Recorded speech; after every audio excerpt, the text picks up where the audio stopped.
and the flagman shows him the green. We're racing at Indy.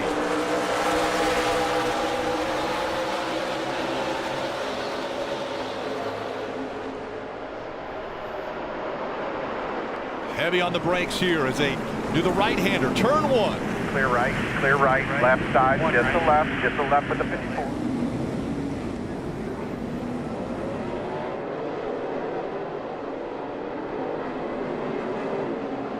This track looks really wide until they get there, put them too wide. Now they're approaching 5 and 6. This will be very difficult to run side by side. You can see drivers trying to get themselves single file. Yeah, I think everyone's been pretty heads up through here after the problems we've seen in the past. Couple side by side there. I think that was Paludo getting a little bit sideways, but so far so good. A couple guys late on the brakes into 7 here. Riley Herbst very patient in that 98 car, that monster car, very patient on the start. Gave plenty of room into turn 1. Noah got by him. Now he's trying to take that spot back. And running second and third right now, the two monster cars look very similar, obviously, with Ty Gibbs and Riley Herbst behind the wheel. Ty Gibbs in the 54, Riley Herbst in 98. A.J. Allmendinger now a 3-car length advantage early before the conclusion of lap 1. A.J. has been a very strategic driver. If he hasn't started up front, he's meticulous at picking drivers off one by one, but now he's going to be the driver that everyone is shooting after to try to put together the best laps they can. That was a nice move right there by Sam Mayer, following the 7 car of Allgaier. He's smart enough not to go side by side in 14 and slow them both down, and then the cars from behind them would have been able to advance. He gave that spot up, tried to keep his pace up, heading onto that front straightaway. Yeah, it's just, I mean, at this part of the race, with everyone so stacked up, if you check yourself up going through 14, you're going to be a sitting duck down that long front straight. So that was some heads-up driving. We've seen, I think, a lot of pretty well-behaved guys through this first lap. We're seeing them get their left side tires off into the dirt there. And it seems to be upsetting the cars just a little bit, but not enough to make a big difference there. Such a huge opportunity right here for passing. Heavy braking zone. Ross Chastain in that purple car, that 92.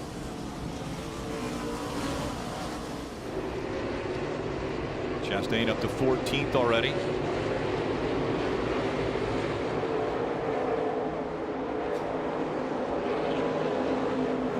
Ross Chastain was able to get to victory lane at Coda in the Cup Series for his first win. And he won at Talladega as well in the Cup Series. So expect big things out of that driver.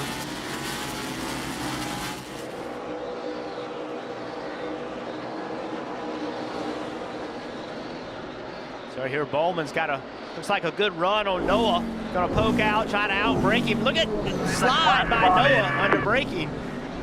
You know, we were talking to Parker Cliggerman before the start of this race about how that brake zone into turn 1, he thinks is the longest brake zone they have on the Xfinity calendar right now. Is such an opportunity to make a pass. Bowman not quite close enough to make a move into turn 4 on Gregson there. But yeah, that turn 1 brake zone, he said you got to lift at the end of pit wall. You're braking at the 800 board, but a great run through the chicane here. Can he do something down into 7? Night of Noah Gregson right there trying to hold off Alex Bowman in the 17. Once again, he looks to the inside, and this time Bowman's got the position. Yeah, clearly Alex Bowman feels like he's got better braking opportunities than Noah. And every time Noah tried to carry that braking in hinge, you could really see the car moving around a lot. So all the drivers around that 9 car know right now the weakness is under braking. Leave close to him on corner exit and then try to take advantage on entry. Yeah, I think you're exactly right. You watch down into turn 1, how squirrely that Gregson got on the brakes there. So down into 7, probably thought the better of it, trying to go too deep and potentially losing some grip there. But so far so good for Alex Bowman. Marty, what do you know about him? Well, I can tell you, you can just visibly see how well that 17 car handles for Alex Bowman. And it's been interesting. He has done this earlier this year. He ran the Xfinity race, or the truck race, I should say, at Coda. Almost won that race. Then he went to Sonoma, ran the truck race there, ran very well until they had an issue during that race. So he said the laps here so critical to help him tomorrow. Alex will admit maybe not the best road course racer on the planet, but these lap so important. And there's been a fight, Steve, at Hendrick Motorsports to get in this car. William Byron will be in it at Watkins Glen in a few weeks. Yes, an absolute effort at Hendrick Motorsports to try to get all of their drivers' lap times either on Friday in the truck series earlier in the year, and now that those opportunities have gone away with the trucks starting their playoffs just this weekend, now it's the Xfinity series is their opportunity. So a variety of Cup drivers in the Xfinity car and a Hendrick Motorsports Xfinity car. It's been a long time. We've seen it as now we see the 02 of Moffitt on pit road. I saw a lot of front tire smoke out of this 02. I'd have to believe they perhaps have flat spotted a front tire. So they go to work on the 02 of Moffitt. And I also believe that we've seen Alex Labay in the 36 have an issue on track. Go with Alex. Yeah, this is that turn 12 we keep talking about. It's just so difficult to brake right there. The right side tire, the right front tire is the lightest tire on the car, and it's just really easy to slide it and flat spot it, Dave. That was for 8th place that Alex Labay was taking from Josh Berry, and he's off the track there. He took the escape route there, so there may be an issue for Alex, who expects to do well today. You'll see here how he got off and had to save it this time. So all kinds of issues currently for a driver that expected to do very well today. And Steve, that's actually a penalty runoff area there, if they were to have a penalty. So flat spotted. We've had 2 big lockups. You hear the radio, flat spotted, 2 big lockups. Now he's under attack from Daniel Hemrick in the 11. Once you kind of weaken the tire in one spot, it seems to always find its way back there. But yeah, that's a runoff area. It allows you to miss turn 1 and kind of rejoin safely without going through the grass. You never want to be off track. Never the goal. And not very many mistakes by the front 2. Allmendinger, a 1.5 second lead over Ty Gibbs early here at Indy.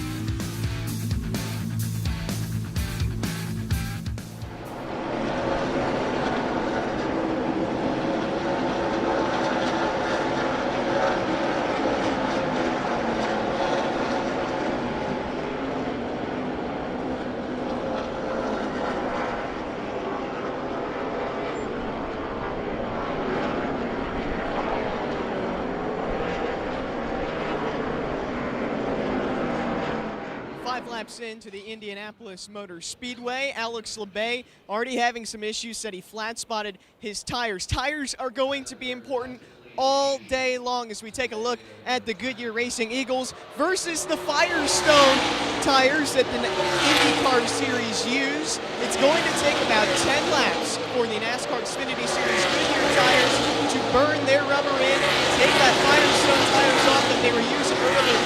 Crew Chief Taylor Moyer said they're not even going to take into account what the drivers say in the first 5 laps because of the conditions. Noah Gregson said it's going to be a straight track until they get the tires rubbered in. To watch, it's Carson West.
NASCAR on NBC is brought to you by Toyota.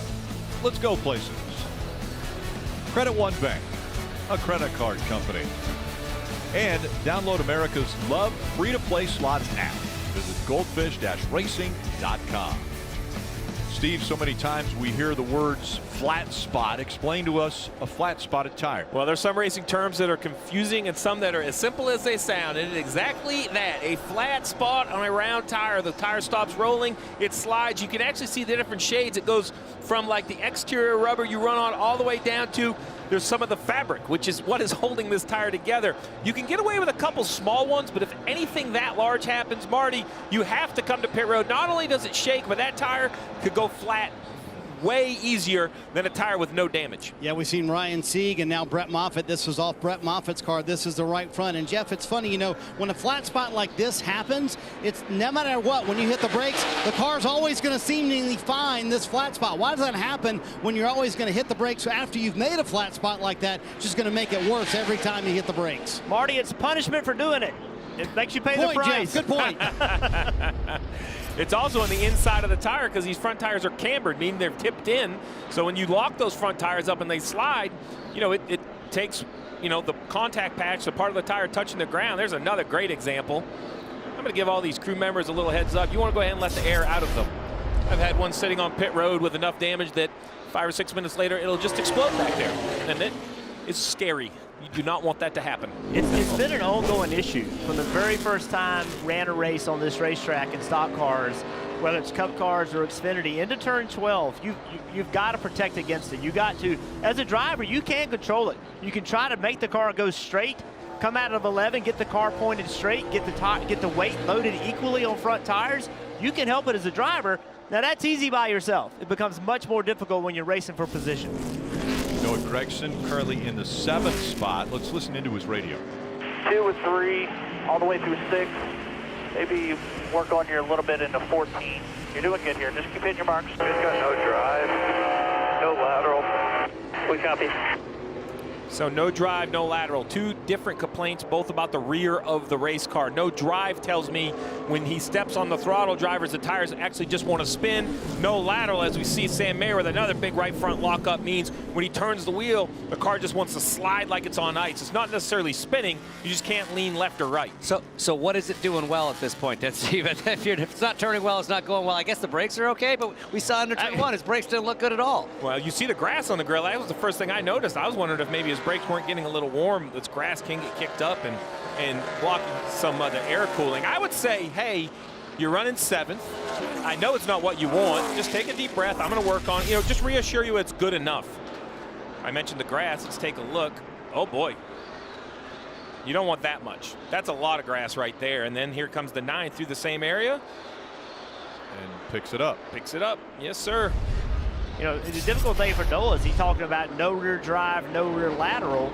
Well, guess what happens on before the straights are very tight corners, and he's trying to get good lateral grip and trying to get those rear tires to hook up, and he can't. And so they gain momentum on him going to a straightaway. Then they outbrake him. So in the 2 areas that you need to be strong in, not necessary hinge for lap time, but for raceability, because it's 2 different things. You can have a slow car and hold everybody off by having good rear drive, good turn on the right corners leading to long straightaways. And if you have good brakes, you can be a real nuisance and keep people from passing you. But currently, he does not have that in his arsenal to play his defense. Good drive and good brakes. Yeah, and I think to Steve's point right now, he's holding a decent position. He's not falling back through the field, so he just needs to stay calm, minimize mistakes, get to that first pit stop, make a change or 2, and then hopefully get himself in a window where he can start moving forwards. And Dave, the teenager right now running in the 6th spot. That is Sam Mayer, and here's his situation. He's been having the same kind of lockup issues out there, but he has not come to pit road. You'd hate to do that running 6th, but he just radioed his team. He said, I have never experienced a vibration like this in my life. So it's not fun, and Jeff Burton, I think you can relate to that. It is no fun, especially if you're staying out. Well, you're terrified that it's going to blow the tire.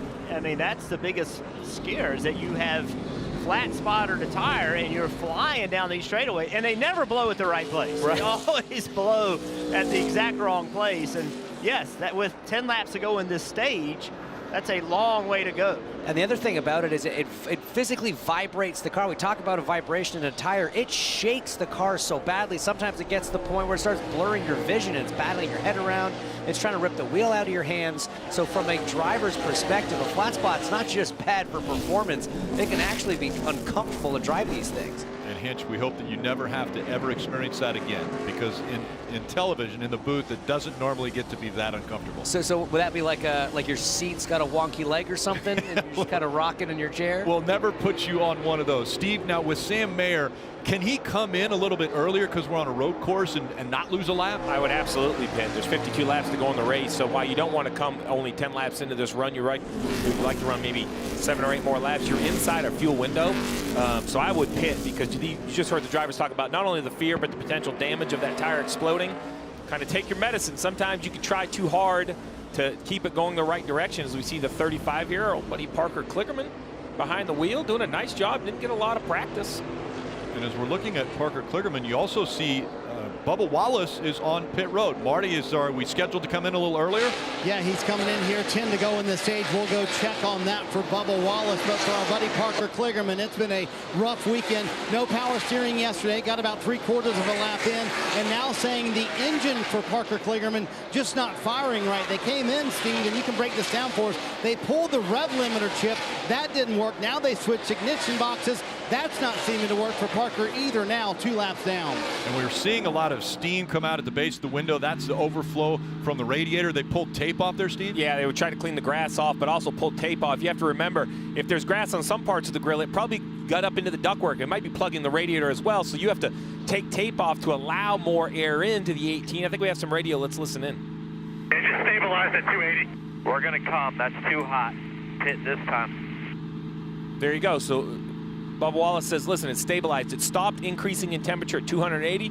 Very to the point feedback. You must come. It's too warm. Goes back to what we were saying about Sam Mayer. The crew chief just makes a decision. We're going to come to pit road. Jason Ratcliffe, a lot of experience. Man, we don't want to lose this race on lap 10. Let's come cool the engine down. 2.5 seconds now separating Allmendinger from Ty Gibbs. A few have decided to go off-road, including that 07 of Chase Briscoe.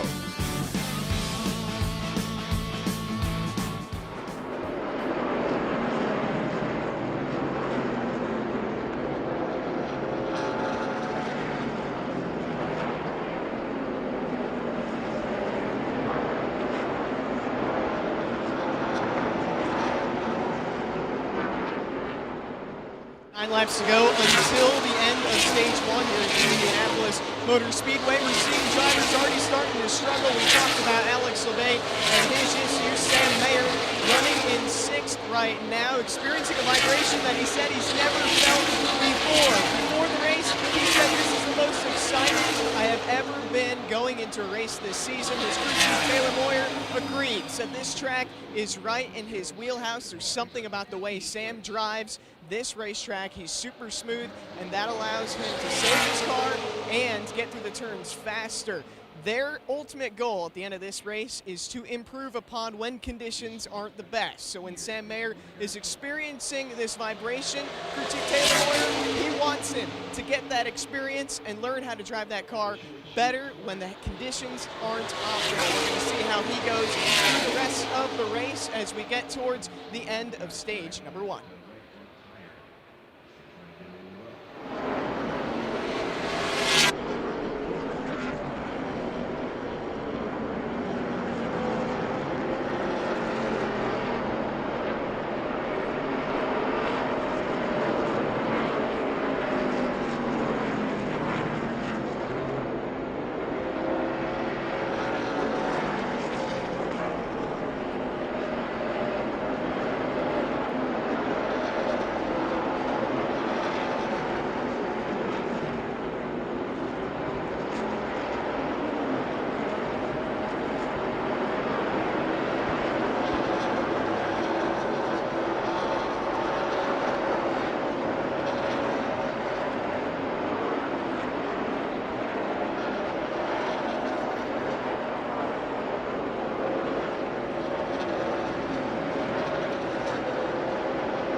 NASCAR Drive, that's your live race day companion. You can get access to high-definition in-car cameras, current track position tracker, as well as pit stop data. Visit NASCAR.com/drive, or you can download the NASCAR mobile app today. Allmendinger still a 2.5-second lead over Ty Gibbs. We see Bubba Wallace with the Toyota cam. Drivers, take us for a lap with Bubba. Well, Bubba unfortunately had to pit a little bit ago because of overheating conditions. They think they got that fixed. I hope they have it fixed. He's back in 32nd. So here he is, turn 4. Very slow part of the racetrack. Going through turn 5, hoping to run wide open through here, straighten this out. Long back straightaway, heading to turn 7. This is a heavy braking zone, Hinch.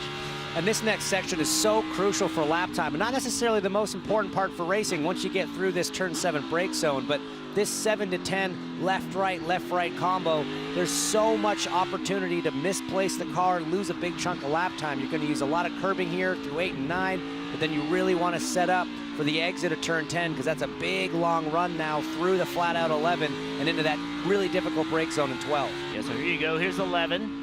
Here you have to lift. Can't come anywhere near wide open through there. Now 12. This is the heavy braking zone. This is where we've seen all the lockup. Try to use all the curb. You can't get all the way back to the right side. Actually, Bubba was able to. Now we get the left sides on this curb. The trick for 13 is that it's a little bit more than 90 degrees, so you got to late apex it, and then this long right-hander 14, pedaling it the whole way through, trying to take care of that left rear tire like Steve was talking about, but obviously trying to get to throttle as soon as possible for this long blast down the front straight. I'm really impressed. 2 mayors sitting as close as you are to each other, and you guys haven't argued about one thing yet. They have different jurisdictions. That's the only reason. Okay. If they were in the same city, it'd be a total fight. That's fair. Has the IndyCar garage, and Jeff Burton has the NASCAR garage. Okay, we understand. Oh, and around goes the 44-35. Yeah, heavy contact. Parker Cliggerman in the 35, and that 44 driven by Ryan Ellis. Wow, All look right, at guys, the we're damage. out over here in 7. We're tied back up. And right here, you're going to see a bunch of guys try to get on pit road. The 07 turns right. Oh, the caution's out. Close. I don't think, did he make the commitment line? We're going to have to go back and review it. If he made the commitment line, huge break for the 07 of Chase Briscoe, paying attention to potential yellow. This could be the break that the 07 needed to become a contender in this race.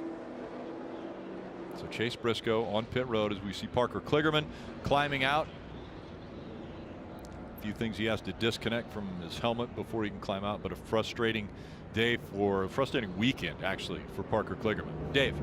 So Chase Briscoe was coming to pit road anyway. I know he doesn't get credit for that based on the rules, and we'll see where he fell with the commitment line. But that car was overheating. You see him working on the front of the car there. He was the mowing of the grass victim, and it was really getting the water and the oil temp too high. So they came in to change 4 tires. They were expecting to anyway. We'll see if he made the line.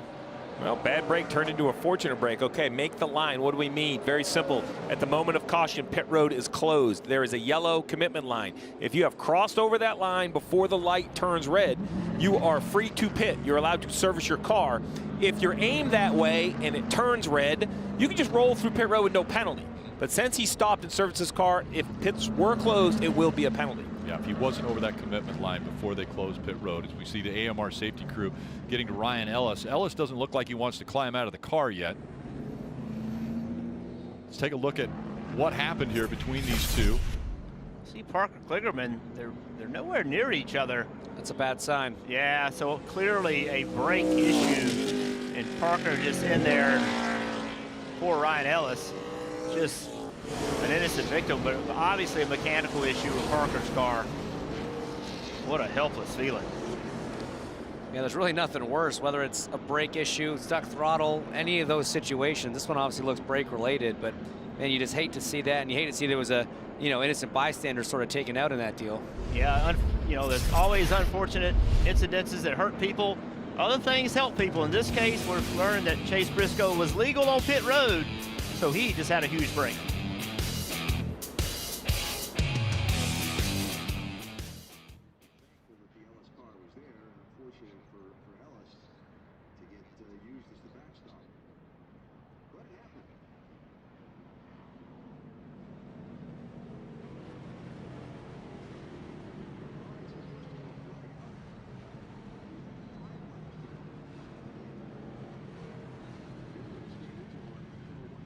Is at the Indianapolis Motor Speedway. Trouble for Parker Cliggerman. He was excited going into this race, saying he got the call to race in the NASCAR Xfinity Series, the winner in the NASCAR Series at Ohio. Behind me, we're standing at the 16 pit of A.J. Allmendinger right now, fighting an issue of having to pump the brakes a little bit more than he wants to. I talked to him before the race, and he says, I hope you give something for you to talk about. Right now, he is leading, and he's also the defending winner of the Brickyard 400 in the NASCAR Cup Series that will be run tomorrow. He said there is nothing like walking into the Indianapolis Motor Speedway, seeing his picture on the side of the racetrack from Victory Lane 1 year ago. But right now, he's focused on what have you done for me lately, and that is in the NASCAR Xfinity Series, 2 wins on road courses and looking to get a 3rd today at the Indianapolis Motor Speedway. Under caution, A.J. Allmendinger currently leads the field.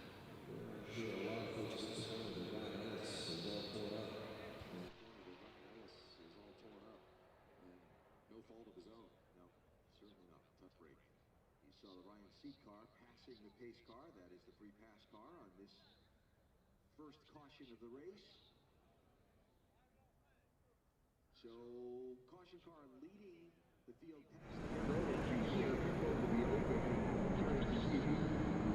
chooses to make their stops here.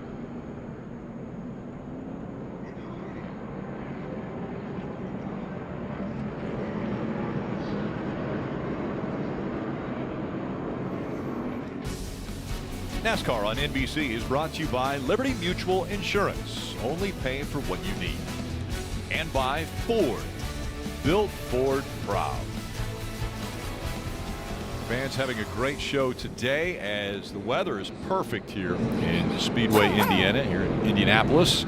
And the crew's up on the wall expecting their drivers to come right in front of them, Dave.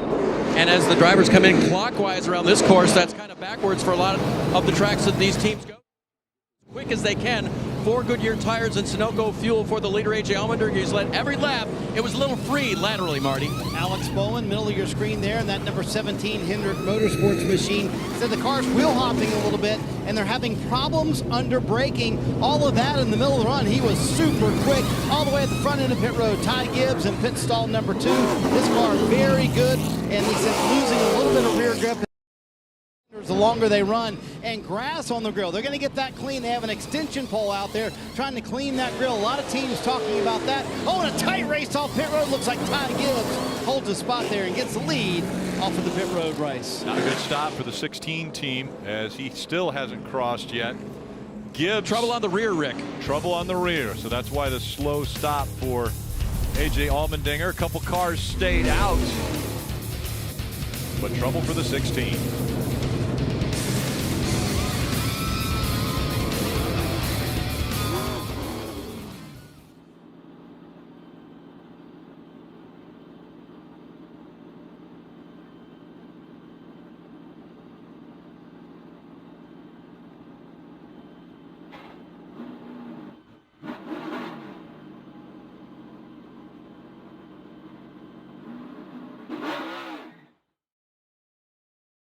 The crew now examining the tires behind me. You can actually see there's some green, which appears it could be some grass that AJ went off track on. It's all about managing the racetrack here at Indianapolis Motor Speedway. Staying on it is the key. They have added some curbing and changed some things up from last year, including places like the back straightaway. I talked to Noah Gregson before the race, and he said that means you have to approach the corner a lot more direct. They used to be able to jump over the curbs, but now they have to be very meticulous about getting around this racetrack. And you can see A.J. Allmendinger may have gotten off track as they take a look at the tires. We're under caution at the end of stage 1.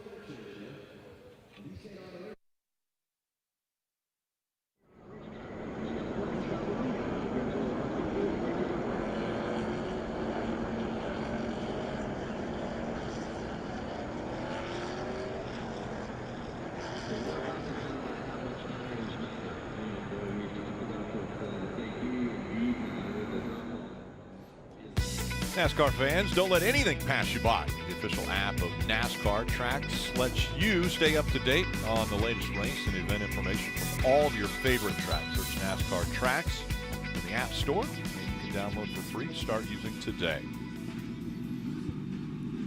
sure a frustrated A.J. Allmendinger with the right rear not going on that pit stop initially before the jackman drops it. And so he's got a lot of work in front of him. He came out. We're going to reset the scoring here shortly, but it'll be at least 14th. Can you guys help me a little bit? There's the frustration. You saw him shaking his head there.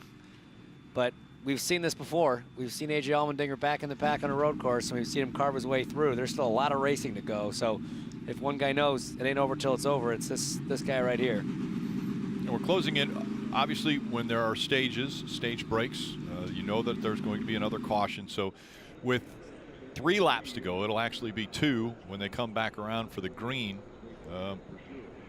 They will then have the opportunity, or he'll have just 2 laps to try to gain as much position as he can before that caution comes out. Noah Gregson, Myatt Snyder, both staying out. And so what's the strategy there, Steve? Well, I think they're just going to try to win the stage, get that playoff point. That's the idea. It's important for both of them and where their situation is a little different. The 9's looking for the playoff point. I think the 31 is just looking for points, trying to make sure he has a good day. The 07 to Chase Briscoe, a lot goes into this. So he did get over the commitment line in time. No penalty there, but the orange box still exists. That's the commitment box. You cannot touch the box. 4 tires outside of it, and he drives straight over it. So, you know, congratulations, you got there in the correct amount of time. Unfortunately, that is a commitment violation. So all of that, this is a great shot. I mean, you see the curbing there, but these are the small details. Now, why is he running a Saturday race? He won't make the mistake on Sunday. Right. You know, that might just save the Sunday penalty, but that'll be a penalty for the 07, Jeff. I hope that the Cup drivers are watching today, because if they are, they just learned a valuable lesson. And you would hope the spotters and everybody along pit road are telling the drivers right now to be careful, because that is a mistake that is easy to make at this racetrack. But what's funny for me is, or interesting for me, is it didn't even look like he tried to make it. I mean, he was 3/4 of the car on the wrong side of that thing. I'm think surprised. That's the problem, is he didn't know it was there. Right. He had not done the preparation, everything involved to know it's there. The other thing, Steve, you were just pointing it out. The commitment line and the pit road speed line are in 2 different places. So he was trying to get everything he could before he got to the speed line. Let's talk about just the whole idea of pit entry. You come through turn 13, you turn driver's right and go down this lane. That white line has committed you to pit road as far as legal or illegal. The box that you must go around has committed you to the entry. That box is there because if there was no commitment box, you could just turn left and go back across the grass if you didn't want to pit, and there would be no rule break. And there's no, wait a minute. If you're gone on the access lane, you are committed to enter the pits. That is signified at every racetrack we go to with an orange box. To your point, Hinch, I probably wouldn't have thought it either. I'd say, hey, I'm in the access lane. I know I'm on pit lane. NASCAR's being consistent with this orange box, but those are the small details at tracks we haven't raced at a lot that I wouldn't even have thought of. I would have never thought about an orange box. And it's an important thing because we don't have something like that in the IndyCar series. And I've seen cars when the pits close, when they're on that access road, cut across the grass. Right. And I think it's crazy. So I'm gonna actually bring this up to IndyCar. That's a great idea. Oh, there you go. See, this is what happens when you let a mayor out of his city. Oh, he's bringing things back. It's a whole thing. All right. So it's Noah Gregson. Don't use Briscoe to help you make that sell, because he's not going to like that. Fair. I'll just say I noticed. Gregson and Myatt Snyder are making up row 1 as they come back out onto the front stretch here at Indianapolis Motor Speedway. They'll be going back up through the gears. Gregson on the inside, Myatt Snyder on the outside as they fight for position. You see them fanning out. They were 2, 3, 4 wide as they got into 1. Allmendinger, that white number 16 back there in the middle. Under 2 laps to go until the end of stage 1. 3, 4 wide as they come through 1. Yeah, that pit cycle, 25 seconds, 1st to 14 for A.J. Allmendinger. This is a heavyweight fight right here. A lot of banging doors, a lot of pushing and shoving on these restarts. You have to be aggressive. See Allgaier going side by side. Look how much it slows them down. And Ty Gibbs continues to fall backwards. It looks like he had a terrible start or restart here, as he's now being challenged right now by the 98 of Riley Herbst. Two inside, 2 left. You're not seeing double. There are 2 monster cars. That's Sam Meyer making it 3 wide into turn 7 there. Now side by side with Ty Gibbs through turn 10. Riley Herbst got through the best of that. Now they all slowly start slotting into place, but it's Gregson at the point. And Noah Gregson and Myatt Snyder, they did not come to pit road, so that's where they got their track position. So they don't have as fresh of tires as everyone behind them. Well, you're learning, I think, what we already knew, which is track position is going to be absolute king today, because with old tires, the 9 is still having no issue keeping the lead, Marty. Luke Lambert made that call to leave Noah Gregson out. I said, was that a playoff point move or a point move? And he said, well, originally it was playoff points, but I thought more teams would stay out with his final lap of stage 1, but it looks like Gregson's going to hang on and get that valuable playoff point. You agree with that move, Steve? I do. Listen, I think, you have to decide what is a good day here in Indianapolis. Everybody wants to win, but these stages have changed your priorities. If they can win a stage, get 10 points there and a playoff point, the mayhem that Hinch's says he knows coming in the last 5 or 10 laps of this race in a restart, if it goes against you, they at least have something to show for the day. Myatt Snyder, that 31 car, running second. Talked about how good of a road racer is. Dale Jarrett talked about it in the pre-race. Now that he's got that track position, he was running 20th when all of this happened. So it shows you how important clean air is. Give a good race car driver clean air, and it makes a world of difference. Myatt doing a nice job. And I mean, to that point, you think of A.J. Allmendinger, who had the clean air earlier, had a nice 2.5-second lead, sort of staying consistent over Ty Gibbs. Now he's back in traffic, and he's trying to make his way back through the field, trying to get around Sheldon Creed right now in the 2. But when you've got that clean track, man, there is nothing sweeter as a driver. In regard to Myatt Snyder, a great opportunity for him to make the playoffs. Right now, he's 18th in the points. They only take the top 12 into playoffs, so Myatt Snyder potentially giving himself a track position area for the win, as right now they're coming out of turn 14 for the final time of stage 1, and it goes to Noah Gregson.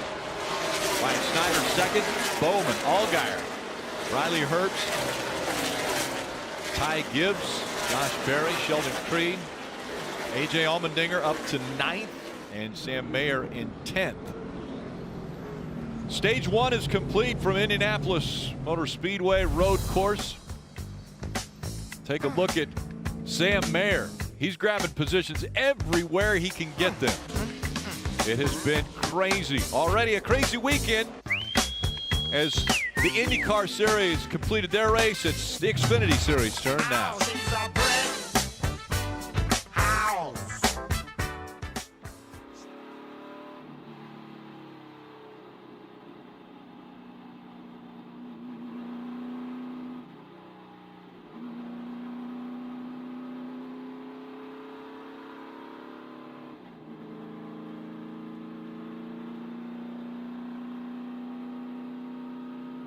Noah Gregson, the winner of stage number 1, staying out on old tires. We're already starting to see some strategy playing into Indianapolis Motor Speedway. He crossed the start-finish line 1.5 seconds ahead of second place with old tires. We're going to have to watch and see how these drivers and crews are going to adapt to the strategy. No driver has ever swept the stages here at the Indy Road Course and went on to win the race. So we'll see, can Noah Gregson be the first one to do that? I talked to him before the race, and it's all about saving the rear grip of your tires, which apparently he did very well. He'll be coming to pit road here shortly at the end of stage number 1. Noah Gregson gets 1 stage point and will be coming to pit road shortly.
Make sure to download the official app of NASCAR. You can follow the action with free live scoring. There's in-car cameras as well as radio broadcasts. And search NASCAR in your app store.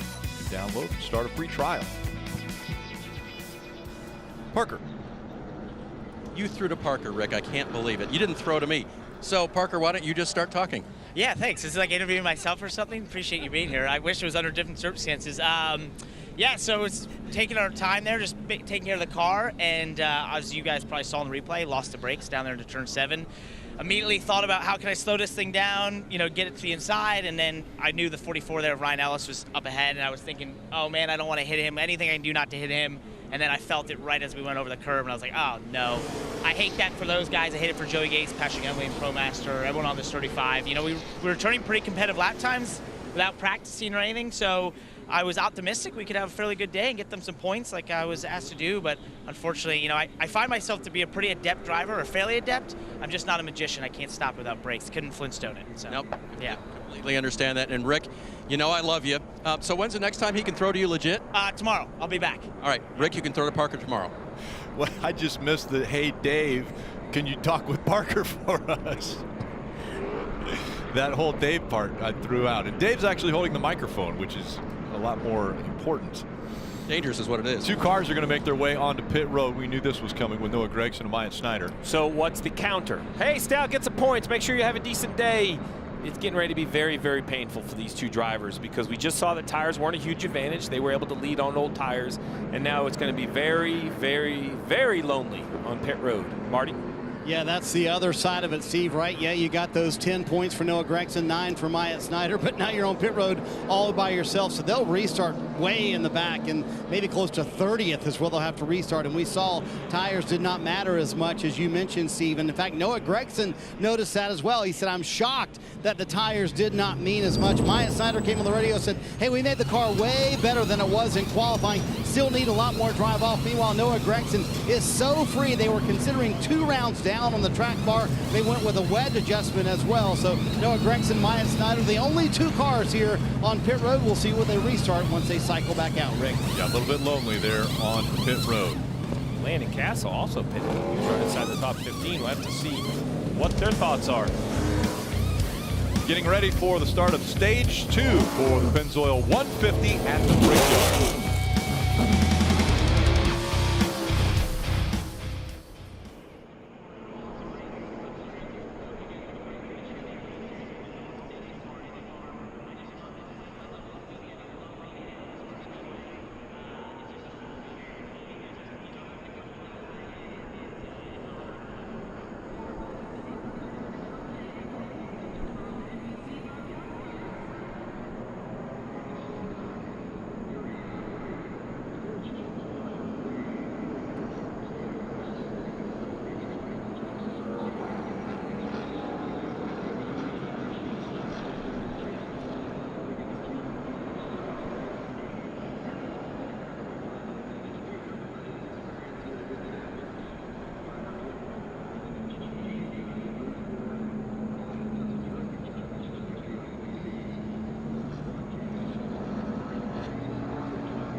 And it has been a busy weekend already and a busy day. Alexander Rossi wins the IndyCar race here just a couple hours ago.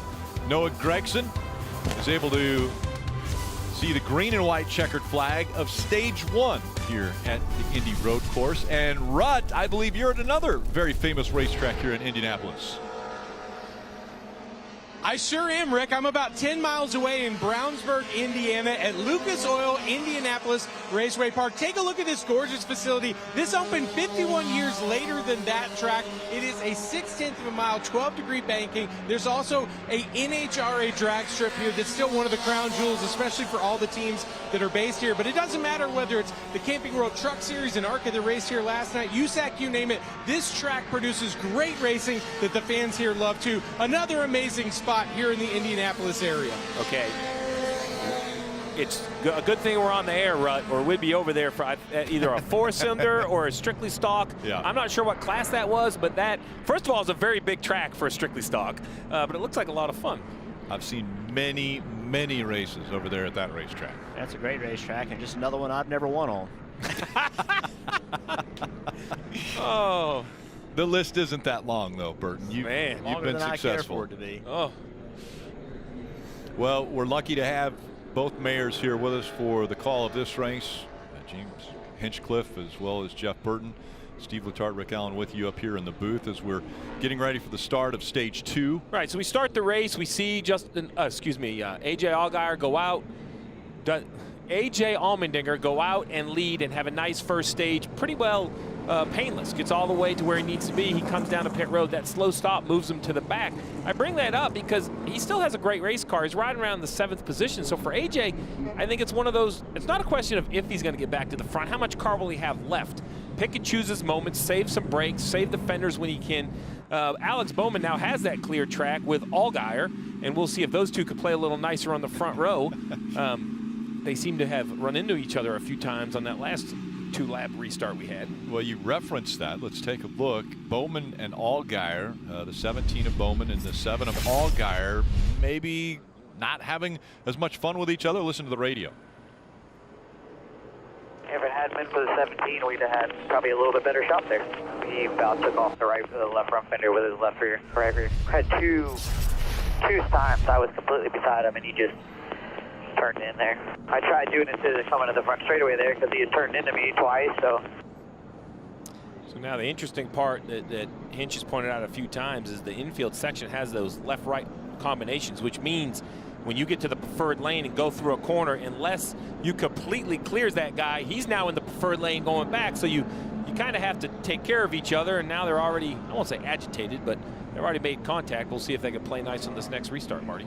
Yeah, Steve, they will start, as you see there, side by side. So, hey, if you're Jason Burdett, you're Justin Allgaier's crew chief, don't you kind of walk down to the 17? I mean, they are, after all, on the same organization, right? In theory, right? Junior Motorsports, Hendrick Motorsports, and say, hey, bud, I'm fighting for a championship. Cut me a break. Is that a conversation you would have if you're Jason Burdett? I would never walk into another person's pit box because I'm afraid what they would call me. I think, I mean, I hear what Marty is saying, and you would like to work together. But I think what makes NASCAR spectacular is that they don't work together. They race each other like they want to win. And that's the one thing I can get my mind around with these multi-car efforts. Is I'm okay taking care of each other, but as a fan, we do not want Alex Bowman to pull over for Justin Allgaier. We should be disappointed if he does. So for that reason, if I was Burdett, I wouldn't walk down there. And the second reason is because I think Kevin Mendrick's tougher than me. And I'm afraid he might tell me to leave the 17 pit box. Dave? You know what's tougher than both of us is a composite body on an Xfinity car. On the 10 car of Landon Castle, it got pushed in on the right front. That was not going to be good for aerodynamics, so they came down pit road, took the tire off, popped the fender out, put the tire back on. Yes. A lot of cars in front of him now, back in the 30th position for this start for the 10 car. You never know when races are going to be won and lost. Ty Gibbs and AJ Allmendinger both.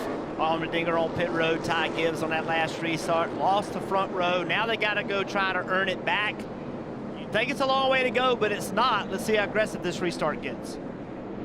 2x2 once again. And falling out of line there. Maybe a little bit of wheel spin. As up through the gears they go once again, and it's Bowman with the preferred line on the inside coming up to turn 1 here. 3 wide behind him for 3rd and 4th, and around goes Ty Gibbs right in front of the field. The 8 of Josh Berry went to the middle on that restart, entering turn 1. I don't think Ty Gibbs ever knew he was there. Turned into the corner, made contact, and around he went. The entire field in front of the 54 now. And we talked about track position, and now he's got a ton of work to do to get that back. Especially without that yellow coming out. You look at Herbst going down the inside there. Doesn't quite get it done. Damage on the left rear of that car. AJ Allmendinger up to 5th through all that melee in front of him. Oh, no. Josh Berry got into the back of the 98, and around goes that Monster Energy car. And the caution still does not come out. It's a tough 2 miles for the Monster Energy Company, both cars. Justin Allgaier has taken the lead. We saw through that entire melee. So let's look again at what happened with Ty Gibbs in turn 1. You see Allgaier now in front of Alex Bowman. Now watch Josh Berry. He's 3 wide. Ty Gibbs on the outside does not know he's there and turns down and makes contact. Yeah, you can see it looked like Berry was trying to get out of it. You know, he was kind of on the brakes a little harder. He was trying to get clear of that situation. You never want to be in the middle of a 3 wide. But Ty Gibbs just turned down a little sooner. Like you said, probably didn't know that they were 3 wide, and around he goes. Yeah, Berry made it 3 wide on that start. Did a great job, got a great launch, and he was able to get in there. And then this contact.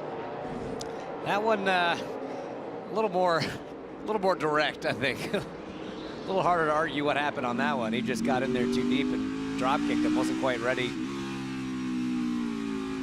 Riding along with the 16. Arguments for space right there, and Josh Berry felt like this is my spot. Riley didn't agree. Riley went around, and so now we have both Monster Energy cars with Ty Gibbs as well as Riley Herbst back of the field, fighting their way back up. This is what you were talking about, Steve, when that switchback situation, you're on the preferred line one corner, then not on the next corner. You can run side by side through there, but it takes a lot of respect. Good heads-up driving there from the 2 and the 48. Yeah, Kaz Gralla in the 48, not a name we've mentioned much this weekend, doing a nice job in the 7th position. Sam Mayer once again in the 1. Right along. Anthony Alfredo gives us a show here.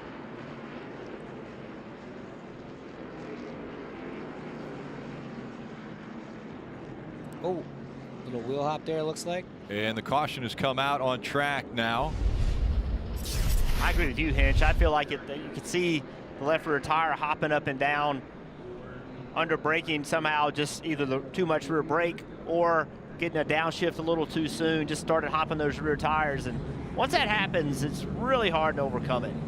Yeah, it doesn't take much. I mean, it's effectively someone like pulling the e-brake on you heading into the corner right as you want to start turning and loading the car laterally. Any movement like that, if the rear wheels aren't turning, around you go.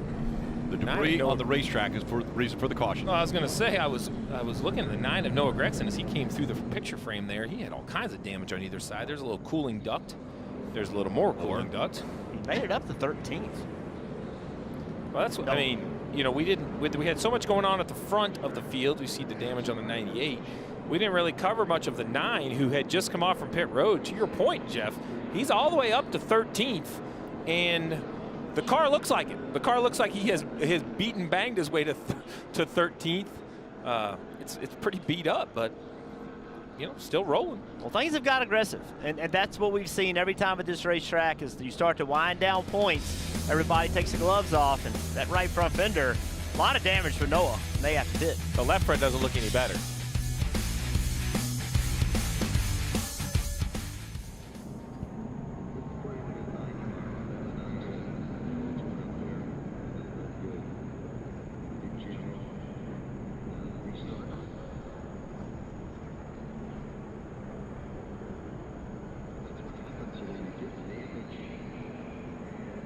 Trouble for Cup Series driver Austin Dillon. Brakes went straight to the floorboard is what the team said. They took it down pit road a handful of times under that last caution, and they said it gets better when it cools down on pit road, but the issue does not resolve itself once the brakes heat back up again. Austin Dillon looking for some track time today in the NASCAR Xfinity Series ahead of the Cup race tomorrow, and not exactly how he wished it could go.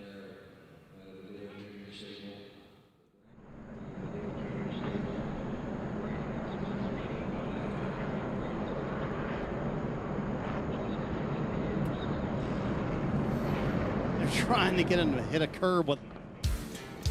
Download America's loved free-to-play slots app. Visit goldfish-racing.com.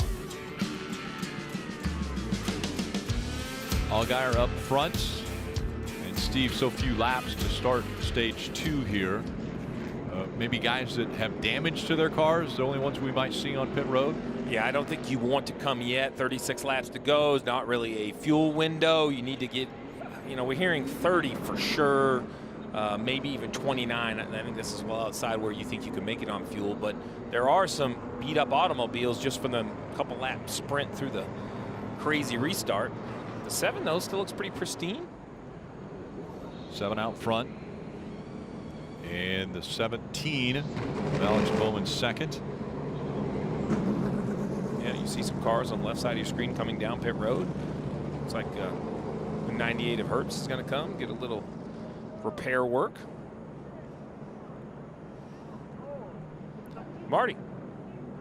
Guys, Noah Gregson debated on coming down pit road. He and Luke Lambert trying to make a plan, but man, look at that right front on that Chevrolet right there. It's damaged, but look at that left front. That's their bigger concern, Steve. In fact, Luke Lambert kind of doing play-by-play. I mean, the splitter's off that car. He said, try and hit a curb if you can. See if you can maybe clearance that. They also told him to clearance the right front fender by swerving, but I don't know if those are the right plans or not, but obviously damaged both left and right side for Noah Gregson on the front. The right side doesn't concern me. I feel like you could repair that. The left side does. I'm not sure what's left intact to repair. Could you take a jack and jack up that splitter bar? So basically what you're looking at right there, the Let me splitter's pop this curve, Colby, keep an eye on it. basically gone. The white Let me know if we get rid of it. is the structure the splitter bolts to. It's obviously broken and smashed, and the fender has a seam issue, so I'm not sure how much repair is going to be available to this 9 car. Yeah, Steve, if they cannot get this clearance, NASCAR's going to make them pit, and there's the word. You hear Luke Lambert telling him you have to come in and cut the left side splitter off. I mean, I think this is the right call. I mean, there's 35 laps to go in this race. Come and cut the splitter off. But just remember, this all comes from their choice of staying out at that early yellow, deciding to get track position, winning stage 1, going back in traffic. This is the risk that you take. Now, we haven't seen exactly how this got all smashed in, but your chance of getting smashed up is higher in the back of the pack, although Ty Gibbs and Riley Herbst would completely disagree with me since they were in the second row and both got spun around on that restart. So you mentioned, how it got this way. Here's a look. Well, Sage Karam and Noah, Sage and Noah had problems at Road America. Just a big stack up on this restart. Everybody trying to figure out where they're going to go, and just contact right here. Yeah.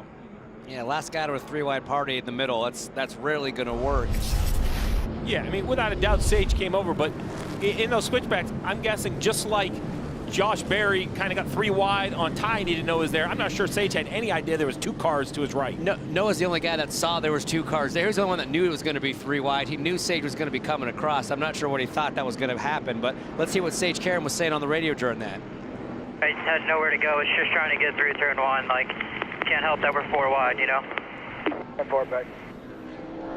I think that's a very accurate assessment. And here's the problem with not making the commitment to pit the lap before. Now he's pitting when they're dropping the green flag.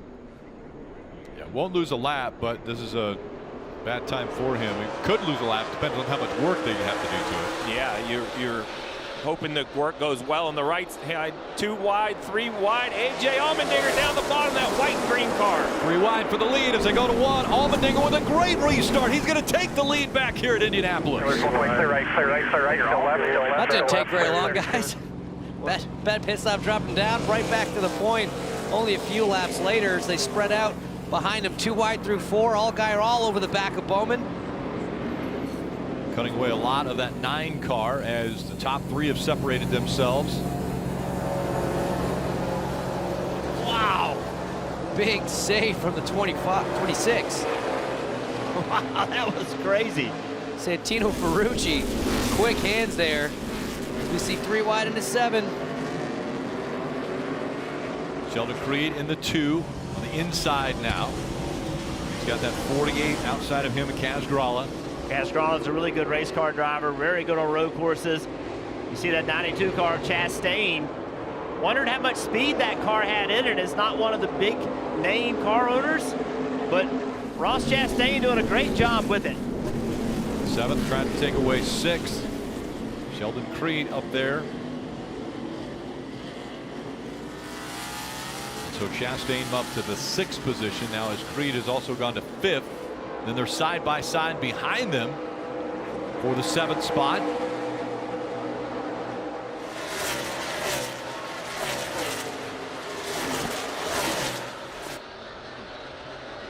So let's go see how A.J. Allmendinger got this lead. Watch this entire restart. A.J. lays back a little bit, times everything just right, gets forward momentum, off they go, and now he's going to turn right with that forward momentum, and now it's about out-braking, not just the 17, but the 7 car. Just heavy in. Now he's in the preferred spot. All started back there as soon as the launch happened. Nice job by AJ. Now, if you lay back much more than that, NASCAR is going to step in because it's a huge advantage. So it looks cool, and it was great, and AJ did a great job, no penalty. But if you lay back and you're able to get that run on the leaders, eventually NASCAR will step in and say, hey, enough's enough, and they could make a call. Is there a warning that would come to him first, Jeff? You would hope.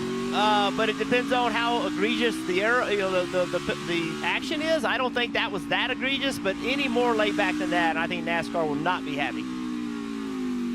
So Allmendinger out in front now and has already put almost 0.8 of a second between himself and second place Alex Bowman. Then it's Allgaier, Josh Berry, Ross Chastain up into the top 5. Just so smooth with his inputs as A.J. Allmendinger as you watch that onboard. Fighting a little bit through 14, but it's the way he's rolling on and off the throttle, taking care of those rear tires, the way he's getting his downshifts done, great cadence in those downshifts. He almost looks like he's at, it's definitely not easy. I know he's working hard out there, but it almost looks like a Sunday drive from where he's sitting. And huge, this is huge for Alex Bowman. This is why he's in this race. He knows he needs to become a better road racer. And now one of the very best, the guy that's won the Cup Series, won Xfinity Series, won an IndyCar. Guys wanted everything. Now you get clean racetrack directly behind him. This is a great opportunity for Alex Bowman to learn where some speed is. Some speed and some racecraft as well, Jeff. I mean, you got to think. AJ's won 3 of the last 4 road course races in Xfinity. He's the defending race winner here in the Cup Series at Indianapolis. So if you're going to learn off someone, this is the guy you want to learn off of. This is great experience and a great opportunity for Bowman to just start taking some notes. Even if he doesn't win this race today, he's going to be in a much better position tomorrow, letting all that sort of absorb overnight. I think he'll show up on the Cup grid ready to rock and roll. See right here where all the Cup guys are running.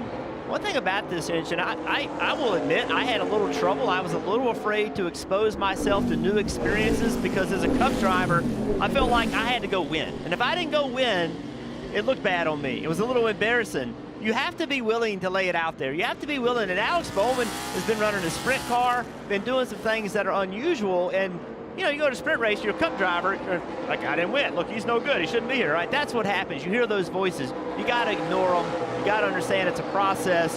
And the goal is to win championships. And whatever it takes to win championships, that's what you go do. Marty. Contact with a couple of drivers aside. It's been a nice day for Josh Berry, sitting in the 5th spot. He came on the radio a moment ago, said, I flat spotted the tire, just pretty bad. Mike Bumgarner decided not to bring him down pit road this time, Steve. And he just told his driver, Josh Berry, said, hey, if it starts feeling really bad, you let me know, but they're going to leave him out for now. How long would you leave him out? Shows how valuable that track position is, right? Well, track position, you have to get inside a fuel window. 32 laps to go. We think the fuel mileage is 26, 27 on the low side, 30 laps on the high side. So if Josh Berry can gain his crew maybe 2 more laps, they can be in that final pit window, then come down and get him a fresh set of tires. That's all. A.J. Allmendinger out front at Indy once again. He still has to come to pit road.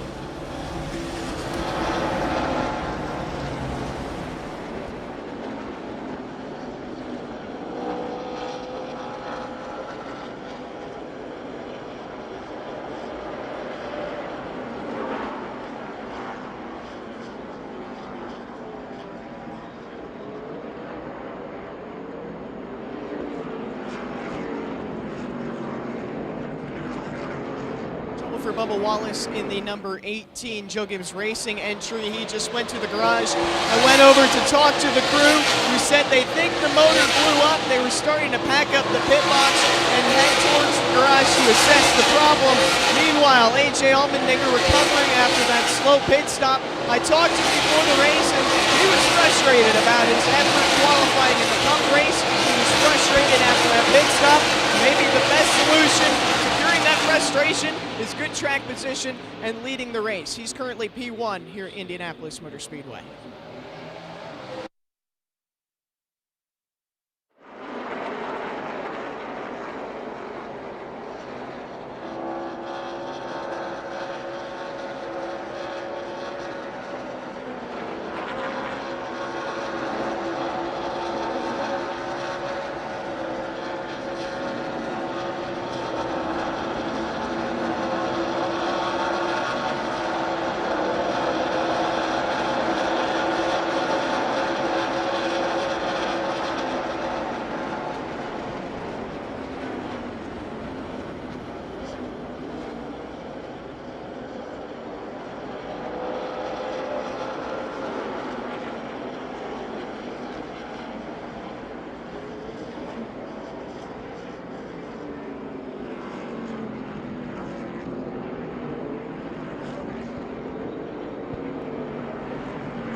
You're watching the NASCAR Xfinity Series from Indianapolis. Pennzoil 150 at the Brickyard. It's still A.J. Allmendinger up front. He has led 20 laps, but it's been an eventful 20 laps for him after leading most of the laps in stage one.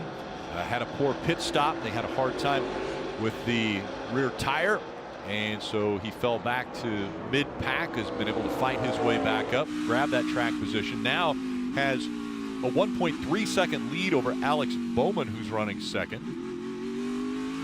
Allgaier, Chastain, Berry, the top five. And it's Creed, Hemrick, Sam Mayer, Paludo, and Hill, the top 10.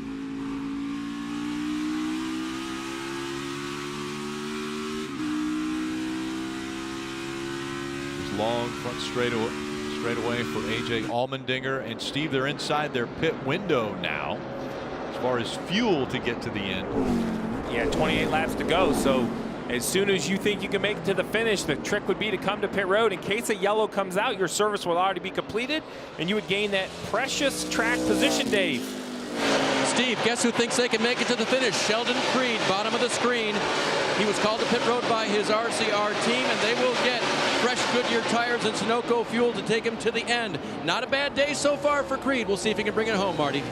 A lot of talk about other teams pitting as well. Myatt Snider going to come to pit road here as they had some trouble there with Sheldon Creed's tire kind of coming off the car there, but Myatt Snider going to come to pit road. He was up to 11th a moment ago. Alex Bowman sitting there in the second position. There's a 31 car here on pit road, and that is mainly to clearance some left front damage that happened a moment ago when he was battling for the 11th position. There you see him trying to clearance that to make sure these Goodyears are good to go. Going to lose some track position here, no doubt about it, but Steve, pitting with 6 to go in stage 2, and yes, all these teams can make it to the end of the race. So the counter, Rick, is you want to be on pit road early in case a yellow comes out. If you're willing to gamble that there won't be a yellow, you would like to go all the way up as close to the end of stage 2 as possible, because then on the restart for stage 3, you'll at least have the freshest tires. It's only 3 or 4 laps. It's really how much risk can you stomach. This is that replay between the 31 and the 48 of Gralla. A lot of contact between them racing for position. And then Myatt turns back down on the right rear corner of the 48 and damage to the fender. It looked like Kaz was just moving him out of the way.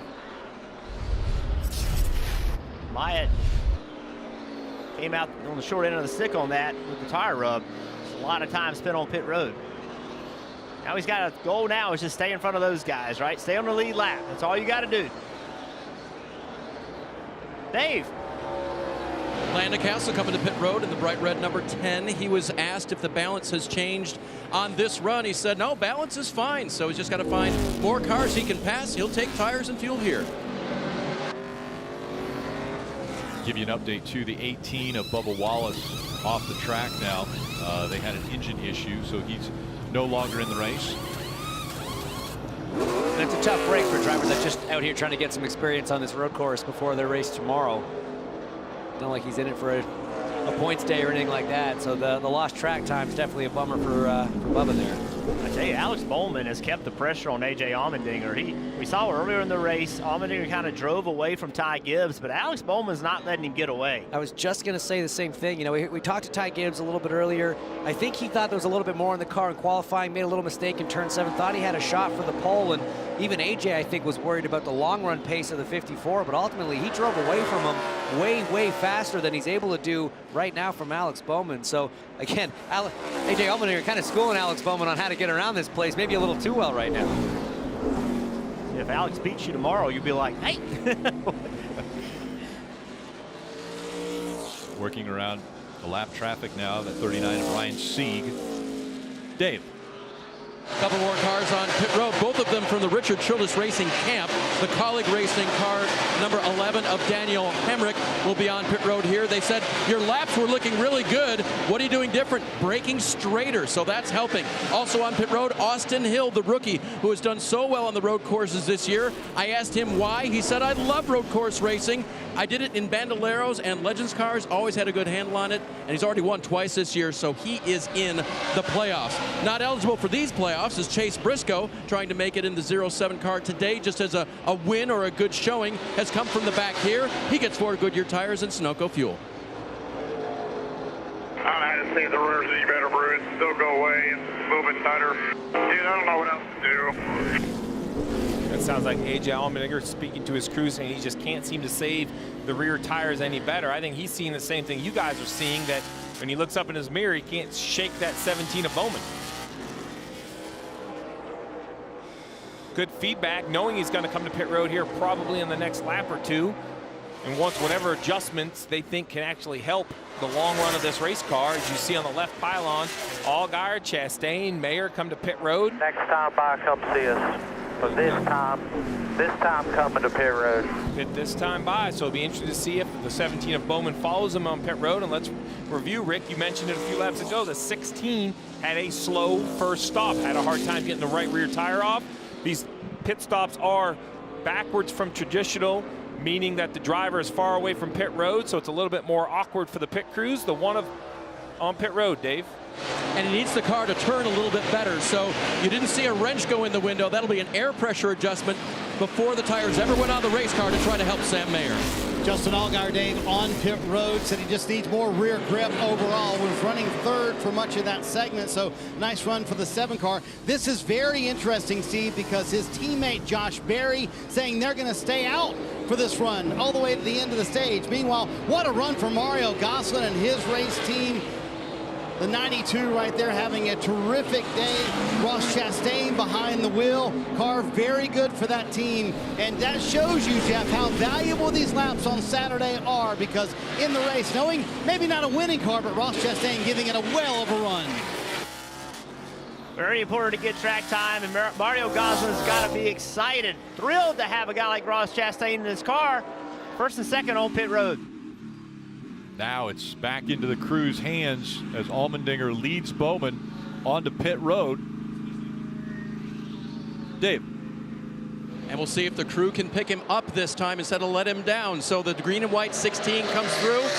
They'll want to change 4 tires. He was complaining that the rear has gone away worse this time. We heard a little chatter among you guys on the radio, so we know that he doesn't think it's the best. We'll see what they can do here. Again, a wrench not going in, Marty. It'll be just air pressure for Dinger.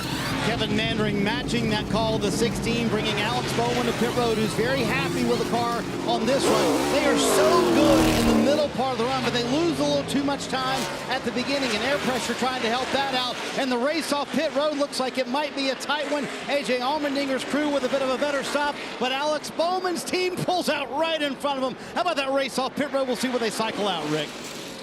That's the question, Rick. Where will they cycle out? So these 2 cars will swap positions on pit road. Will they be able to stay in front of the 7 of Allgaier on the right-hand side of your screen?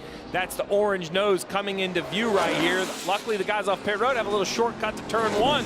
So they will keep the position in front of Allgaier of the cars that have pitted.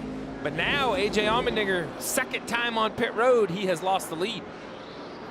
Lost it by a lot less this time than last time, though. I mean, it was only 1/8 of a difference in the pit stops, not 10 seconds like last time.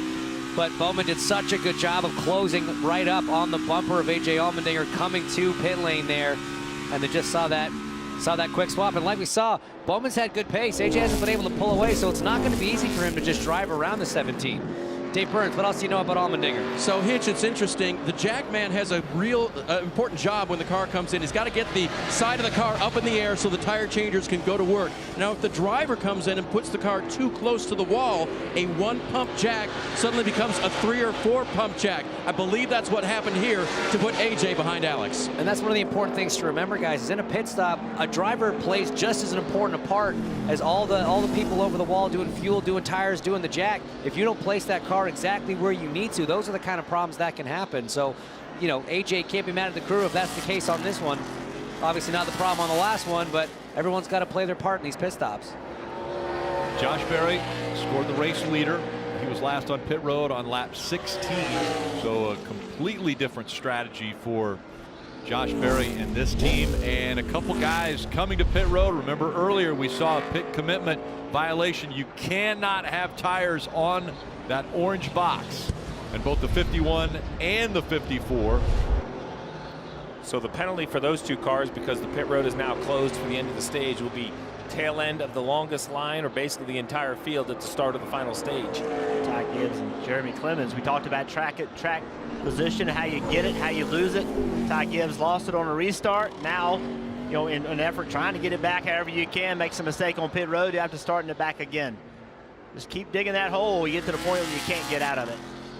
Can't continue to make mistakes. The 11 was speeding on pit road. As we see the 8 of Josh Berry, he'll come out onto the front stretch here at Indianapolis, and he is going to win stage 2 on the road course. It's 7 seconds back to Alex Labbe. And another 5 seconds behind them to Kaz Gralla. A couple guys staying out, trying to get those valuable stage points, but a chaotic stage 2 here at Indianapolis Motor Speedway.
Watching strategy play out at the end of stage number 2. Some drivers coming to pit road before the caution came out. We were expecting that to happen. Sometimes they will flip the stage, set themselves up for the win in that final run. We're at the 88 pit, which is the 24 Cup pit, but it's for the number 88 of Paludo. Just came down pit road. They were a little bit slow on the left front. They think they were clearing some fender damage out. Overall, Paludo said he was happy with the car. He was in the top 10 when they came down pit road, but he's going to have some track position to make up after the slow pit stop. Not a bad day, though, for the 88 car.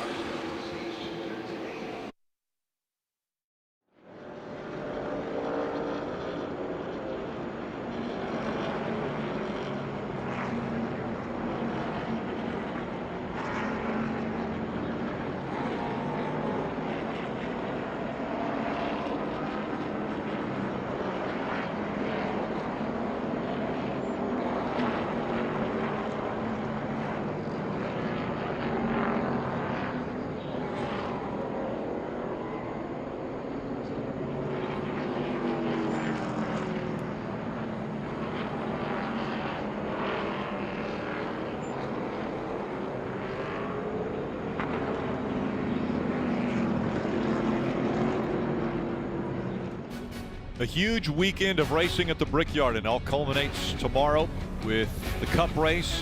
Countdown to Green at 2 o'clock, and James Hinchcliffe joining us now for this broadcast will be a part of Countdown to Green tomorrow as well. And then Cup Series racing at 3 o'clock. Been a lot of crossover. Dale Earnhardt Jr. was a part of the IndyCar race earlier today that saw Alexander Rossi get back to victory lane. Then everything will be wrapped up at 6 o'clock on NASCAR America post-race show on Peacock. So make sure to join us for all of the festivities tomorrow. Fans enjoying a great afternoon here at the Brickyard. Right now, Josh Berry scored as the leader. He stayed out, got the stage 2 win. We anticipate everyone from Josh Berry all the way down to, it looks like 12th and Heckert will be making their way onto pit road. Alex Bowman and AJ Allmendinger are 13th and 14th after coming to pit road before it closed at the end of stage 2. So at this point, you would assume AJ Allmendinger and Bowman are finished pitting. They can make it to the finish on how much fuel they have in the tank. So they're hoping, as you mentioned, the guys in front of them pit, they'll cycle to the front. It would be interesting to see if any of those guys in front of them, even on older tires, stay out just to run 6 or 8, 10 laps into this final stage, just trying to get a tire advantage. At some point, you have to ask yourself kind of what boat do you want to paddle in? Are you working on track position? If you haven't been able to get it, well, what advantage can you find over your competitors? Fresh tires haven't been huge out front and clean air hinge, but as a race car driver, when you're back there 15th in line, trying to position your car on other guys to complete a pass, maybe a little bit fresher rear tires will be the only advantage you could find. Yeah, I mean, you're going to have to do something, and obviously you're exposing yourself to more accidents, incidents, getting caught up when you're back there, but it's something you got to do. And it looks like everybody that wasn't on that same strategy on pit road, Dave. 23-year-old Kaz Grala from Massachusetts needs it to turn better than all the right-handers. Well, there's a lot on this clockwise turning course, so they'll make an adjustment for him here. They think they're a top 10 car. Meanwhile, the 36 of Alex Labbe, trouble early on. He's taken that car to the front. Get a Mario Gosselin car that's doing very well here. We'll get 4 tires and fuel, Marty. 16th playoff point of the year in the bank for Josh Berry. Mike Bumgarner's crew chief said, hey, you're going to have your work cut out for you, meaning you're going to start way in the back of the pack here.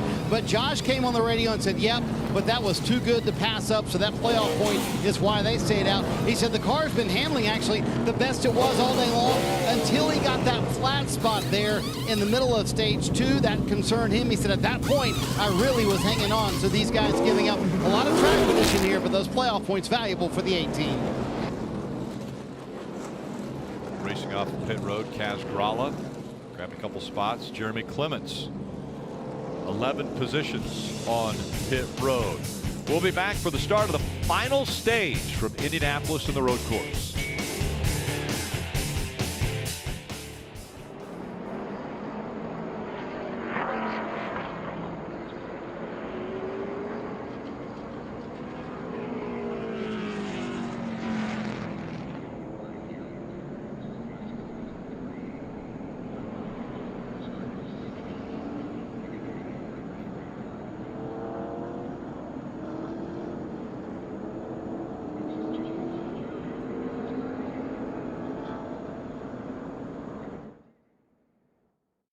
Back here at Indianapolis Motor Speedway, again at the 88 pit of Miguel Paludo. I talked to his team before the race. Since he's only running select races for Junior Motorsports, they said he has helped their road course program throughout the entire race team. He is very good at discerning between what the car has in capability versus the driver. Therefore, he knows where the car's limits are and where they can improve as a program. They have really enjoyed having him as a 5th driver at Junior Motorsports. And by the way, he celebrated a birthday earlier this week. He'll gain some track position after some cars came down pit road who stayed out to finish stage number 2.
Next Sunday, the NTT IndyCar Series will head to Music City to race on the streets of Nashville. Coverage beginning at 3 p.m. Eastern on NBC and Peacock. Boys get the band back together. Alexander Rossi trying to carry the momentum from today's win on to Nashville. And let's go to Speedway, Indiana, and Main Street, where Rutledge Wood and his City View have found themselves. Rick, this is a place that is absolutely packed in the month of May, but when you take a look around, you see racing history all over the place. And although Main Street looks like so many Midwest towns, this town has a ton of history here in Speedway, just right next to the track. But this was an aviation repair depot in World War I. You've got Indy Cars, Dallara factory across the street. There's so many cool spots along here that are right by the Speedway that a lot of people have no idea it's so close. So much history right here next to the track, guys. Historic venue, and obviously a lot of history surrounding this venue. Built back in 1909. There's so many things around here that we can see, and we're thankful that Rut has been able to take us to a few of those today. Yeah, it's fun to go visit the cities and see what's around. Something I never did it as a driver. I mean, I really just focused on the racetrack, but it's fun to see how much happens. And you got to remember, we talk about this being the Indianapolis Motor Speedway, and we're in Indianapolis, but we're not. We're in Speedway, Indiana. There's literally a town built around the track.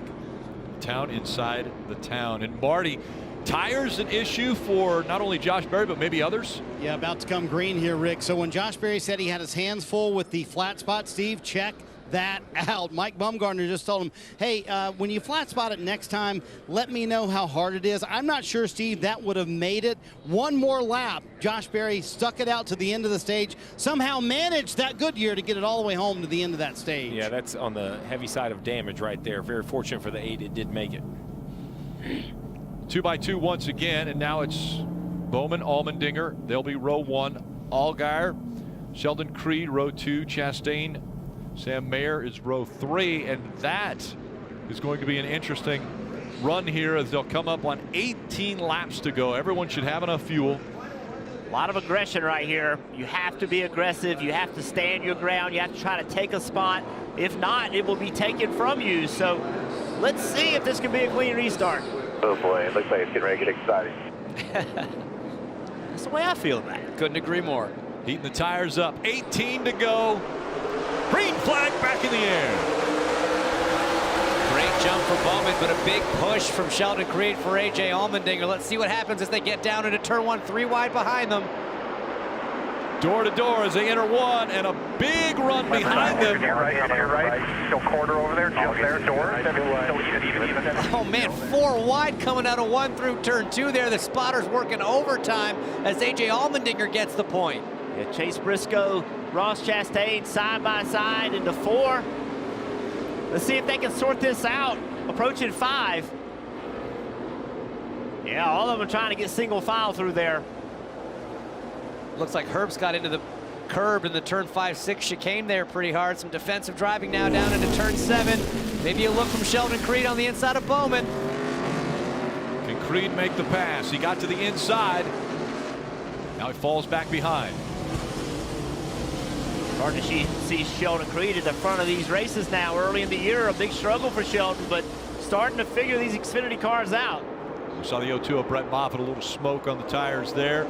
Sheldon Creed in the 2. Ross Chastain in that 92. He's on the inside of the 1 of Sam Mayer. Some more smoke back behind him.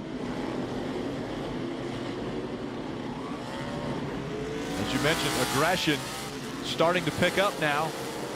So laps wind down. They'll come up on 17 laps to go and a car around. Looks like Miguel Paludo. Paludo, yeah. That's the 5th Junior Motorsports entry.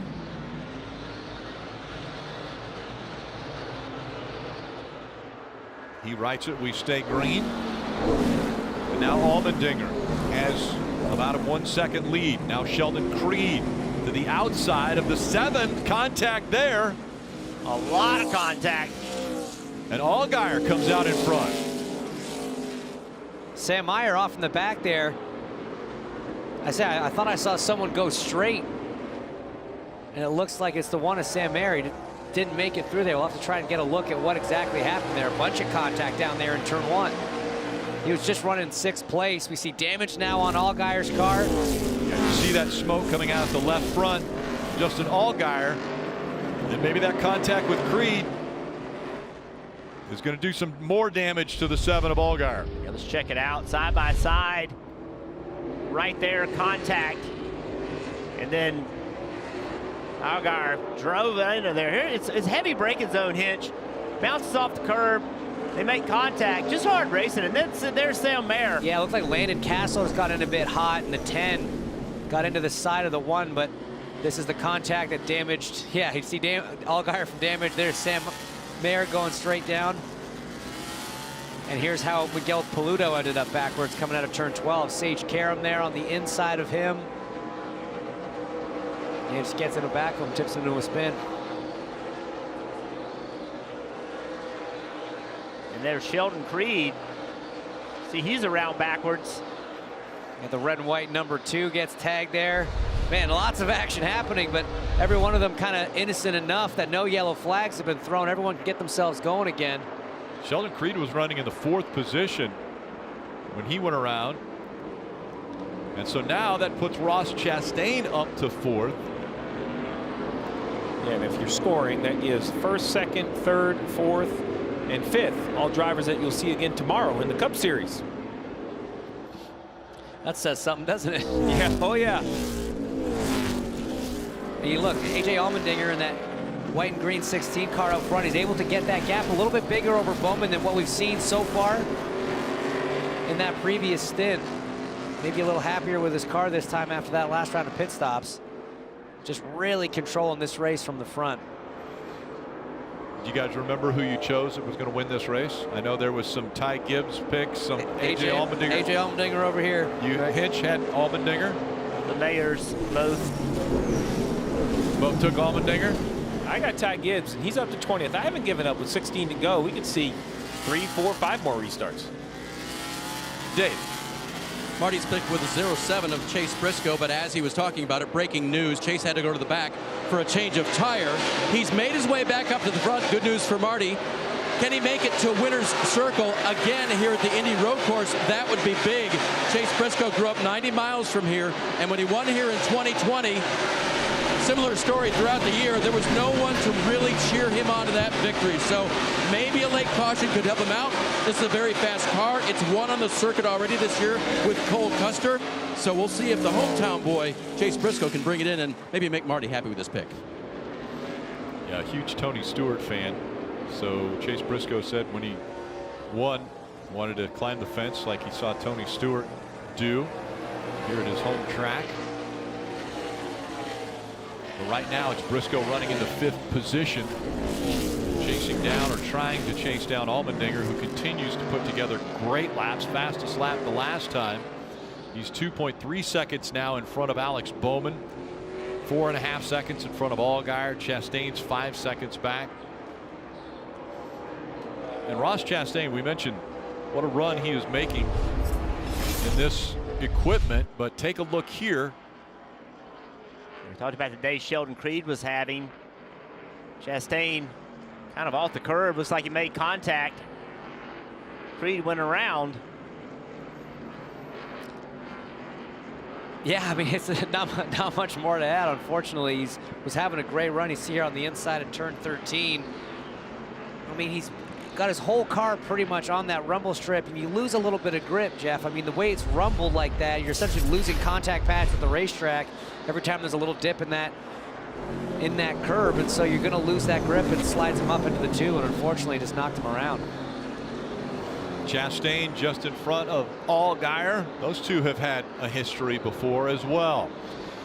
Coming up on 13 laps to go, it's Allmendinger out front of Bowman and Chastain.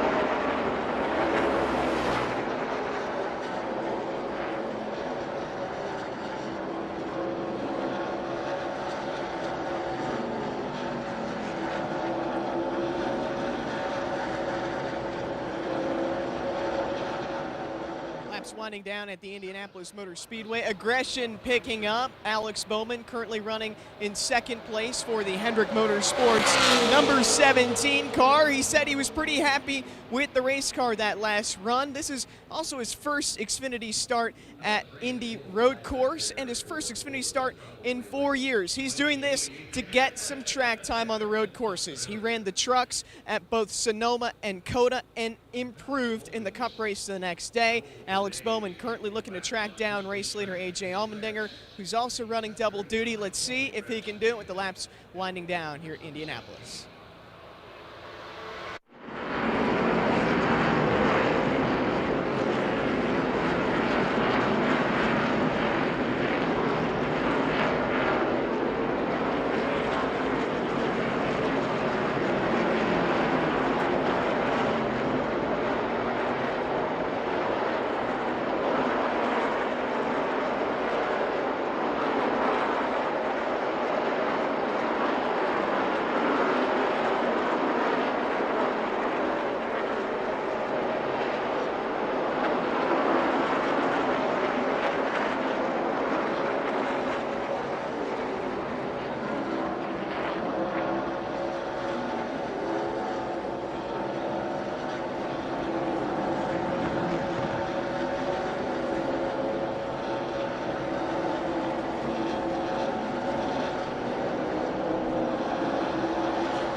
Chase Briscoe trying to take a spot away from Justin Allgaier here in the Pennzoil 150 at the Brickyard with under 12 laps to go. That might be a talking point this week on NASCAR American Motor Mouse. You can watch it Monday and Wednesday on Peacock, 6 to 7 p.m. as well as the Dale Jr. download. Also on Peacock, streaming now. Allmendinger out front. Bowman, Chastain, Allgaier, and Briscoe, top 5. Let's go through the field. We'll start with Dave. And Rick, the leader, A.J. Allmendinger, is very good at this discipline. Right, left, taking care of the brakes, taking care of the tires.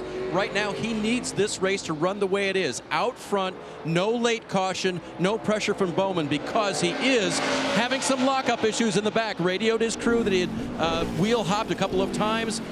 And apparently the car behind him, Marty, believes that they are seeing that too. Yeah, the 17 trying to get A.J. Allmendinger to use up all the car he can. Alex Bowman in this race, and we talked about it. He and A.J. both one of the 8 Cup drivers in the race today here at Indianapolis. Why is he in this race? Well, he finished 17th at the road course here at Indy last year, raised his hand, said, that's a place where I know I can get better. That's why he's in the Hendrick Motorsports car today. How about Ross Chastain behind him with the run for Mario Gosselin, having a terrific day up in the 3rd position and trying to catch those couple of guys in front of him. Chastain has no problem bullying his way through the field. He too hoping this will make him better for tomorrow, Dave.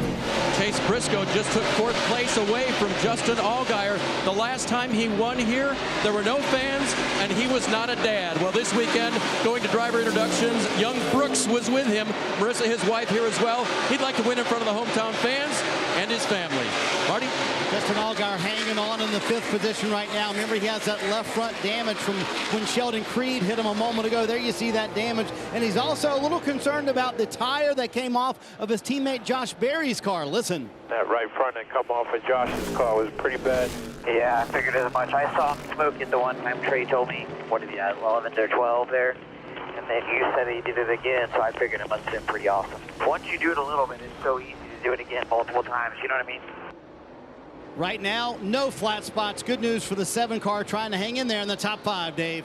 Austin Hill has been a super rookie for Richard Childress Racing. Driving that 21 car, he has won 2 times this year, has himself in the playoffs. They made a major adjustment on the car the last time, taking a spring rubber out of the right rear. He believes that's really helped the handling of the 21 here, Marty. Dave, a moment ago, Riley Herbst had a little lock up, talking about that in turn 7, but a tip of the cap to this team and Riley as well. Remember, they had the damage early on. They were able to get that fixed for Riley Herbst, and it could be, Dave, his 6th top 10 of the year. If he can pull it off, that would be a career best for Riley Herbst. Another fantastic run for that team. Kind of the story of the day, fix the damage, get the car back out there for the 10 of Landon Castle. It was really about aerodynamics. They had to pop the right front of that car out so that it would handle better around this track. They were able to do that, get back in the game, and Castle is currently running 8th, Marty.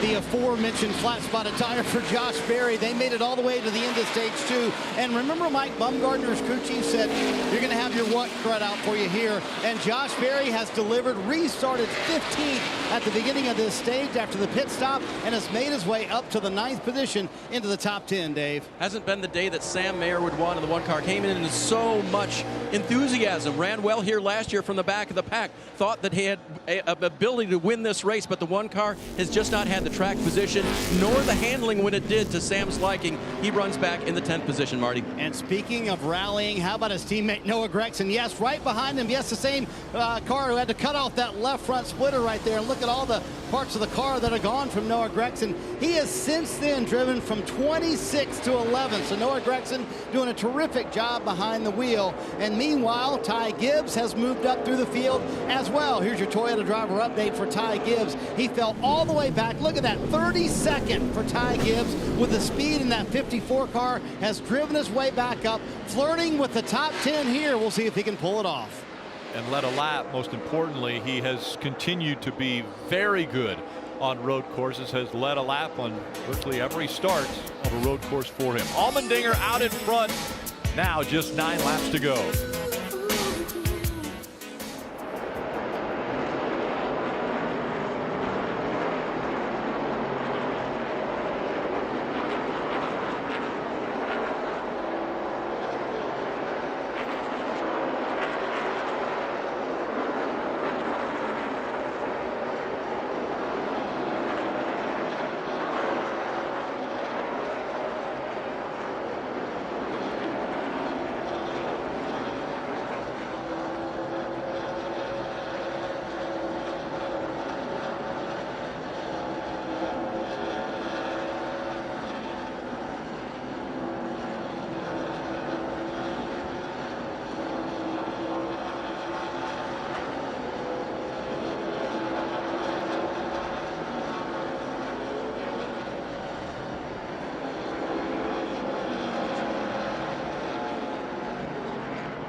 Make sure to join us next Saturday on USA for the Xfinity Series racing from Michigan International Speedway. That race coverage beginning at 3:30 p.m. Eastern. Again on USA. As we see, Allmendinger downshifting has a 2.8 second lead over Alex Bowman. Coming up on 6 laps to go. He just returns 1 and 2. Allmendinger already has the most road course wins of all time, 3 ahead of Marcus Ambrose. AJ has really set the bar when it comes to road course racing. 5 wins of the last 11 races. Since 2020, he won at the Charlotte Roval.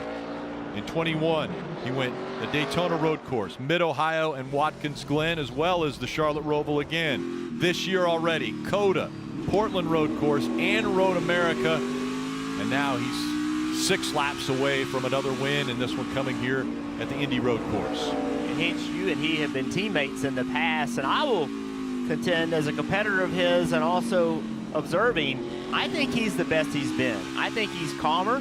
I think he's got a better perspective. He doesn't get as rattled as he used to. I think he's a more dangerous race car driver than at any point in his career. Yeah, I think you're absolutely right. And I think a lot of it comes just with, track experience, track maturity. And that's not just question his character outside the race car. There's a difference between maturity in the, in the pit lane and maturity on the racetrack. But it's also comfort. I mean, AJ's one of those drivers that when he gets into an environment that he enjoys, he's going to thrive on the racetrack. We saw that happen to him in his open wheel career, and I think that's happening right now with Colleague Racing. This group just gets AJ. AJ gets this group. They work so well together no matter what series they're in. Whenever they're on track, they're going to be giving it their absolute best, and it's just great to see. And the stats don't lie. I mean, there's a reason you and I picked him. Even if I'd never met this man before, I would just look at the stat sheet and say, oh yeah, most road course wins of all time, starting on pole, I'm going to pick that guy. Matt Colleague has said trophy hunting. That's what we do. Yeah. We're out there to trophy hunt, and that's what AJ Allmendinger likes to do. He had an opportunity because Colleague Racing has expanded into the Cup Series.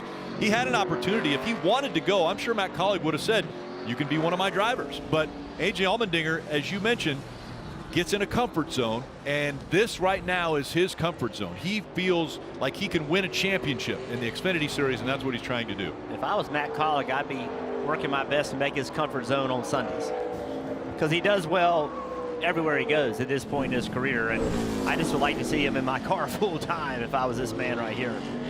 That's team owner Matt Colleague there on the bottom of the screen, and they have gone trophy hunting and found quite a few. Bagged quite a few of the trophies this season already. It's been a good hunting season in the trophy business for Colleague Racing. Dave. Team owner Tony Stewart has the services of this driver, Chase Briscoe, but a replay may show that he had some trouble with the car and getting past, and it was because he's having trouble with third gear. So earlier on, after the lap 25 restart, he said, it's locking me out of third. And at this moment, he radioed and said, third is gone. So Jeff Burton, I don't know how you drive a car like this without third gear. Is it possible? And will it last the end of the race? Well, you can do it, Dave, because you can go straight from second to fourth on the upshift. That is drastically hard on speed of the car, but for the driver, it's not much skill, but the downshift. Going from fourth to second on the front straightaway would be very difficult because you've got to match those RPMs up to keep it from wheel hopping. So it's going to hurt speed, obviously, but the skill for the driver, the challenge for the driver is going from fourth to second. Because it's all that muscle memory, right? You're so used to doing that movement from fourth to third, third to second. So to now know you've got to go from fourth to second, you've got to delay that downshift so much later in the brake zone to get that rev match done correctly. So it is doable. But I wonder if this was a sequential gearbox like we got in the Cup cars, that'd be a lot harder because you got to go through that gear anyway. You'd have to clutch and go past the gear and release again. So this is probably better to happen now than it would be in a Cup car.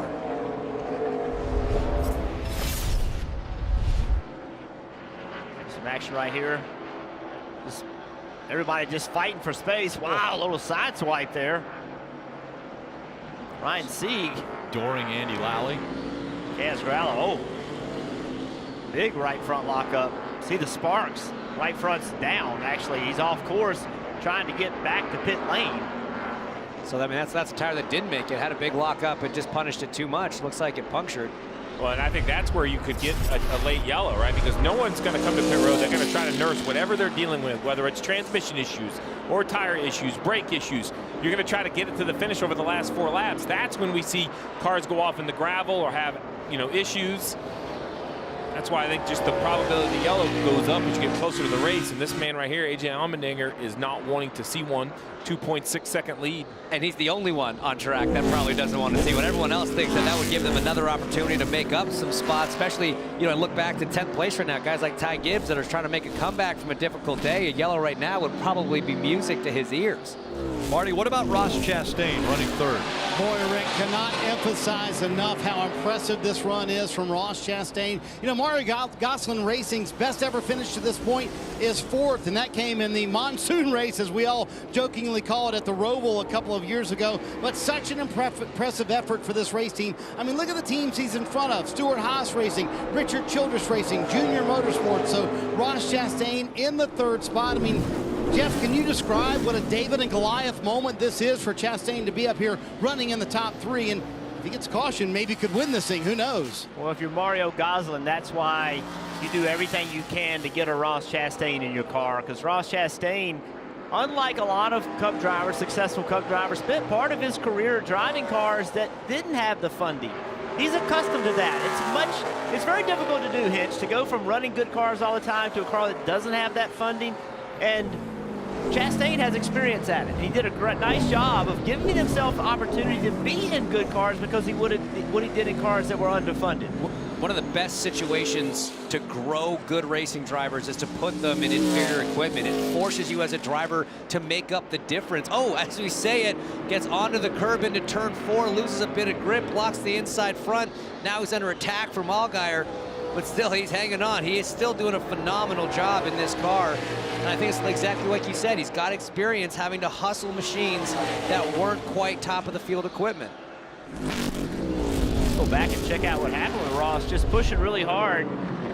You know, turn 4, you're coming at it at an angle. You want to get that radius as wide as you can on the entry, so you want to use every bit of that racetrack, but obviously the curb's not going to have as much grip as the pavement will, and you just got a little bit too far. Tires are getting old, you're sliding a little bit more.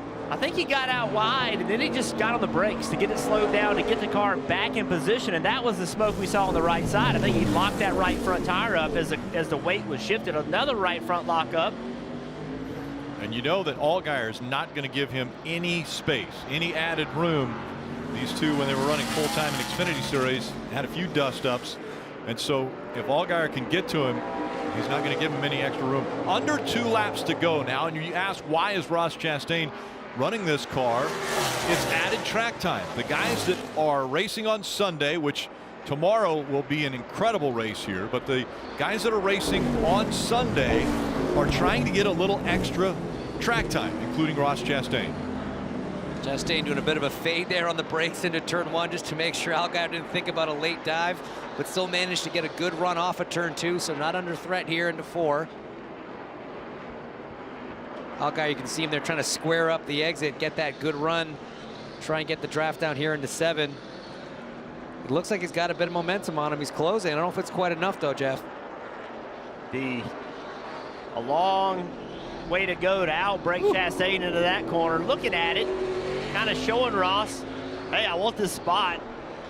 I mean, half of it's just trying to make the guy in front drive in his mirror, right? You can fake out there, have him see the movement in the mirror, maybe make him miss his break point. And so far, Chastain's picture perfect. The gap's closing a little bit between 1 and 2. Allmendinger and Bowman, about 2 seconds now separate as they come up on the final lap.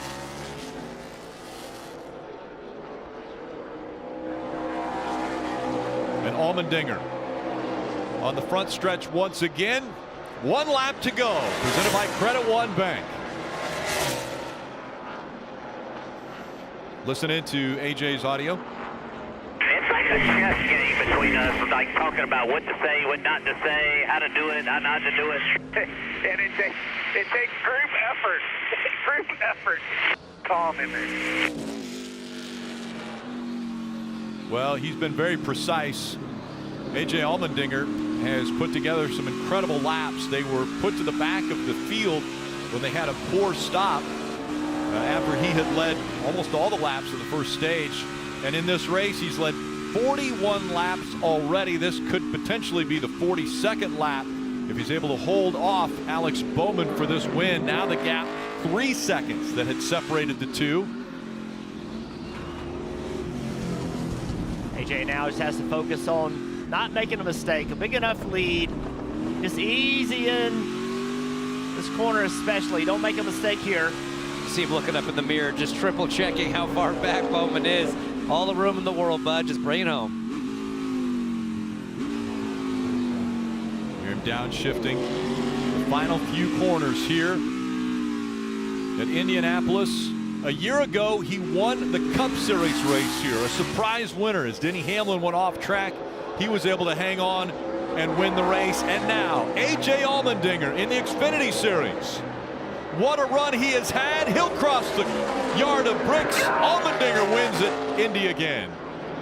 Yeah, let's go! Great job, man. Great job. Adversity overcame it. Let's kiss the bricks, boys. Great work. Allgaier getting by Chastain on the last lap. Good little race back there for third place. Go! That's what I love about A.J. Allmendinger, man. He's won most of the road course races in this car he's entered, but look at how excited he still gets every single time he does it. I love the emotion out of this guy. What a huge effort today after the problems on pit lane. Great effort from this whole organization. Good job, guys. 9 road course wins. There's Matt Collick celebrating with the crew, but 9 wins for Allmendinger. That is the most all-time. And AJ, as a driver who was known as being a great road course racer, he won at Atlanta, and the first thing he yelled through the radio was, "We won on an oval." Well, now it seems as though A.J. Allmendinger can win at any racetrack we go to. Been great at the super speedways. I think that's part of his enjoyment. He's found a home at Colleague Racing. He's found a home in the Xfinity Series.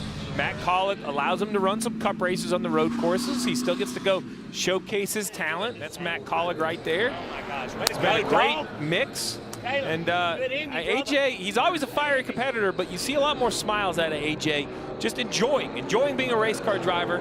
Sundays are great, and a lot of people want to get there, but they can be exhausting. It's a tough task. 36 Sundays, and he does a heck of a job in both series. So think of this. Obviously, he's the now defending winner of this race in the Cup Series. Tomorrow, only once has a driver swept road course races. That was Joey Logano back in Watkins Glen, and AJ's he's looking pretty good, man. I don't want to say he's odds-on favorite, but it's not a terrible bet if you are a betting person. Well, it's a really smart hire by Colleague in this whole group. I know we said this before, but to bring in some experience into a young team, really good on the road races, but other racetracks as well. You mentioned tomorrow, he's starting 20th tomorrow, so a little bit of work to do.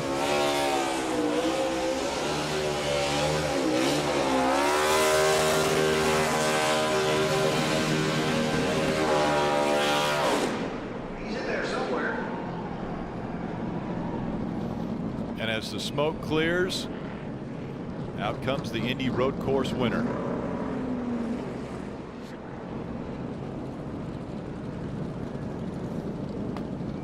The 40-year-old A.J. Allmendinger out of Los Gatos, California, wins again, this time at the Indy road course.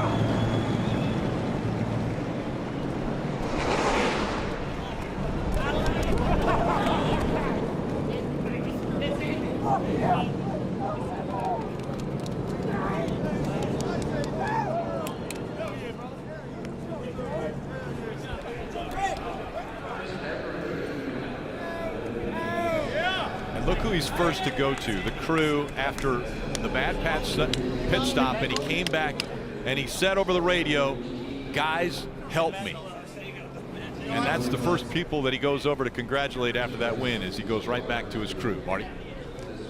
You think about A.J. Allmendinger, all the memories here. Nearly won the Indy 500 with Roger Penske, won the Cup Series race last year, but now he does it in his day job here in the NASCAR Xfinity Series. Getting a cold drink of water after overcoming some adversity early in the race. AJ, is there any more meaningful place to you than winning here at Indianapolis? No, did you guys hear me on the radio after the race? I did. Sorry for the language on that. No. Thank you, guys. God, I love this place. Indy, baby, let's go! Oh, I can't thank everybody at Colleague Racing, all the men and women. You know, we've struggled. We've worked hard to get a little bit better. This new Trinac Solution Chevy was really good. I knew Bowman was really good in the long run, so tried to gap him as much as I could, but God, I love Indy. Thank you, guys. Baby, come here. Wife Tara coming in.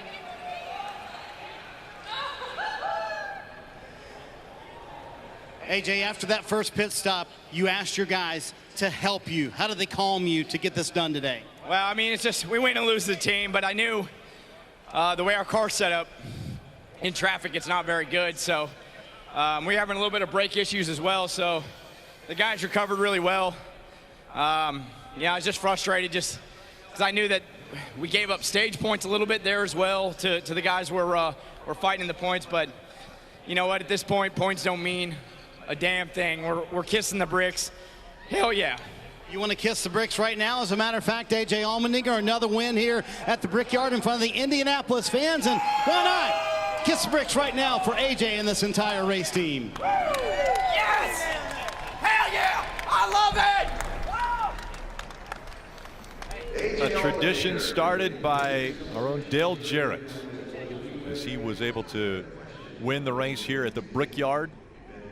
They decided that it would be a great tradition to go kiss the bricks, and every winner that has won at this racetrack has done it since Dale Jarrett started that with his team. And AJ Allmendinger has done it again. He did it in the Cup race a year ago with the win. Now you see the excitement, how big it is to win at Indy. AJ Allmendinger does it again. Chris Rice, that's a big deal. This is hallowed ground here to be able to get to victory lane at Indianapolis Motor Speedway. And once again, Allmendinger does it.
I look.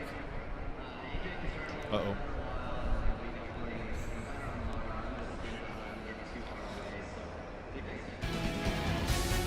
And after the big win here, AJ Allmendinger able to find victory lane once again. Want to take a look at the playoff standings, and Allmendinger looking very strong now.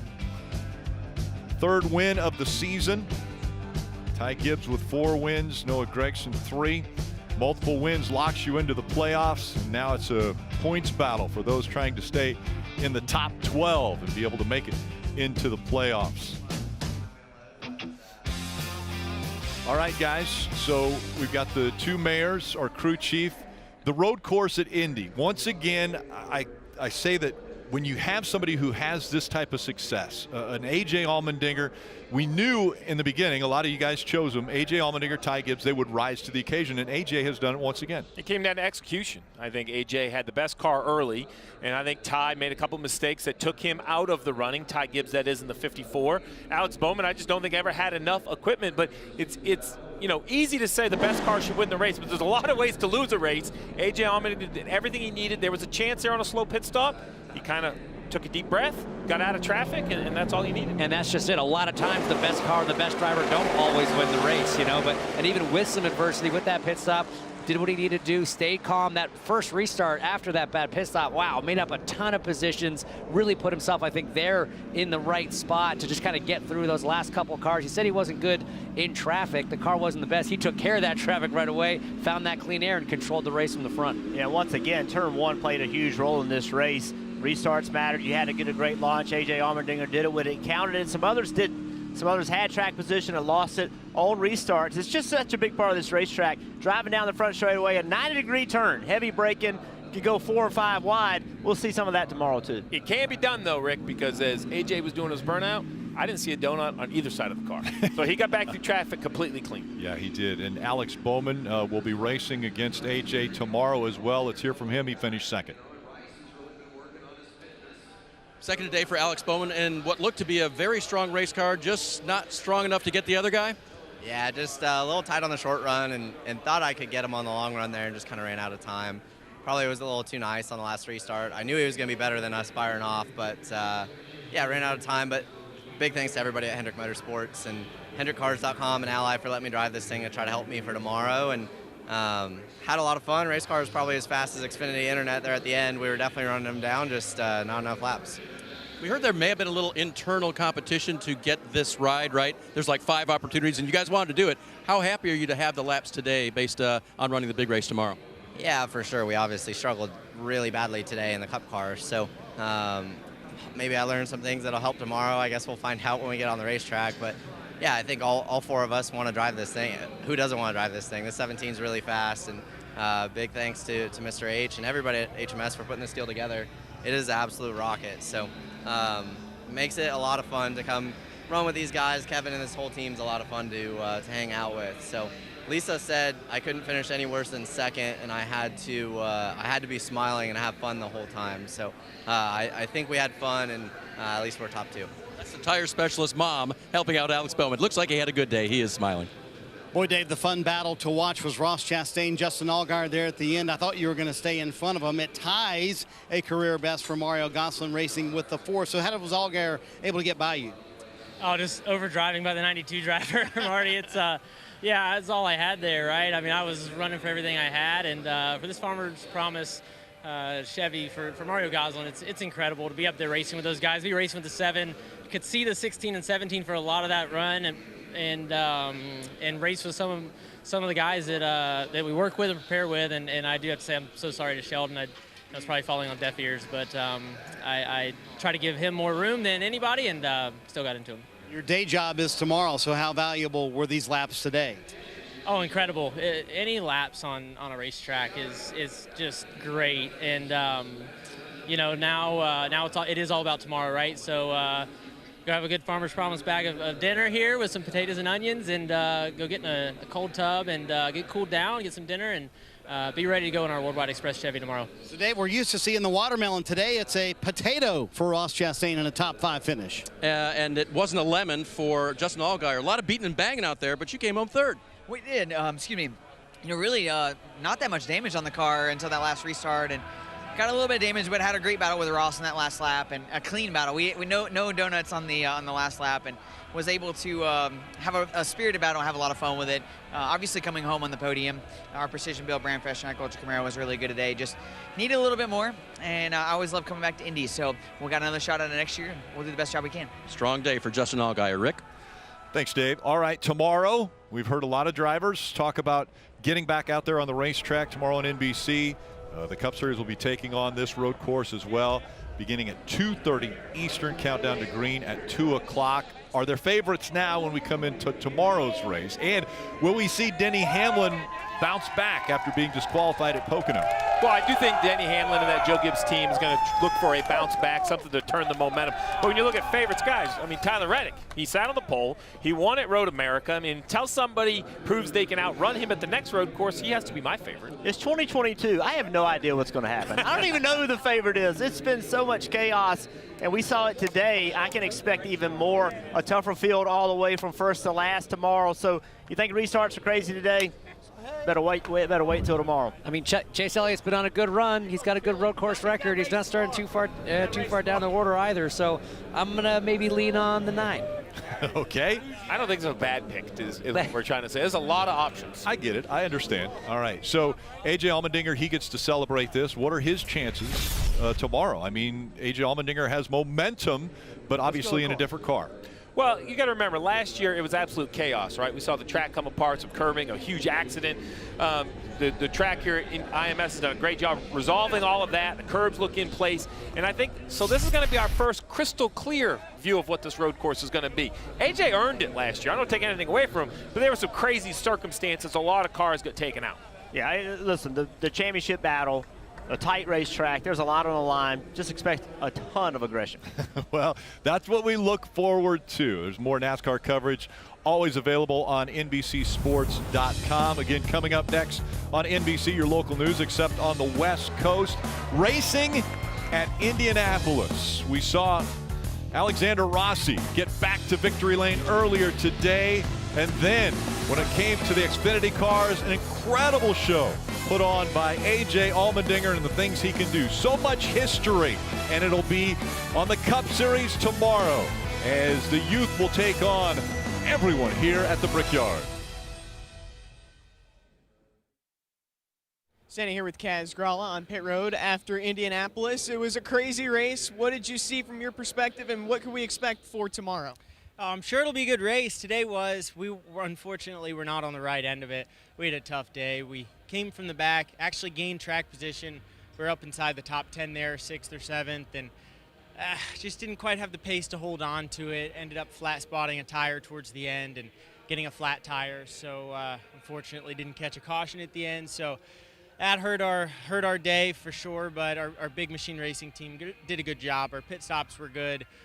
Just need a little better execution on my end and hopefully find a little bit more pace, and I think we'll be in good shape. Tires seem to be an issue throughout the field, especially flat spotting like you mentioned. What can people do to avoid that, especially tomorrow?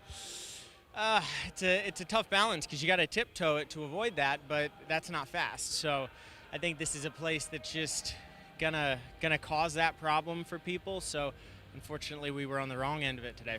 Indianapolis, not necessarily an easy place, but Kaz Gralla giving us a preview of what we could expect for tomorrow. A.J. Allmendinger, the winner at Indianapolis. We'll see if he can go back-to-back tomorrow.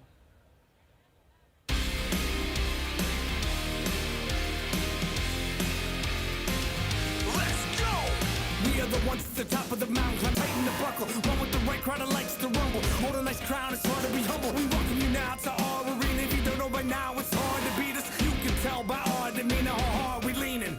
Leave a lasting impression on who is the best, and there won't be a question. You will remember our name when you see it in lights. We are the champions. We are the champions. We will fight through the pain. We'll be legends tonight. We are the champions. We are the champions.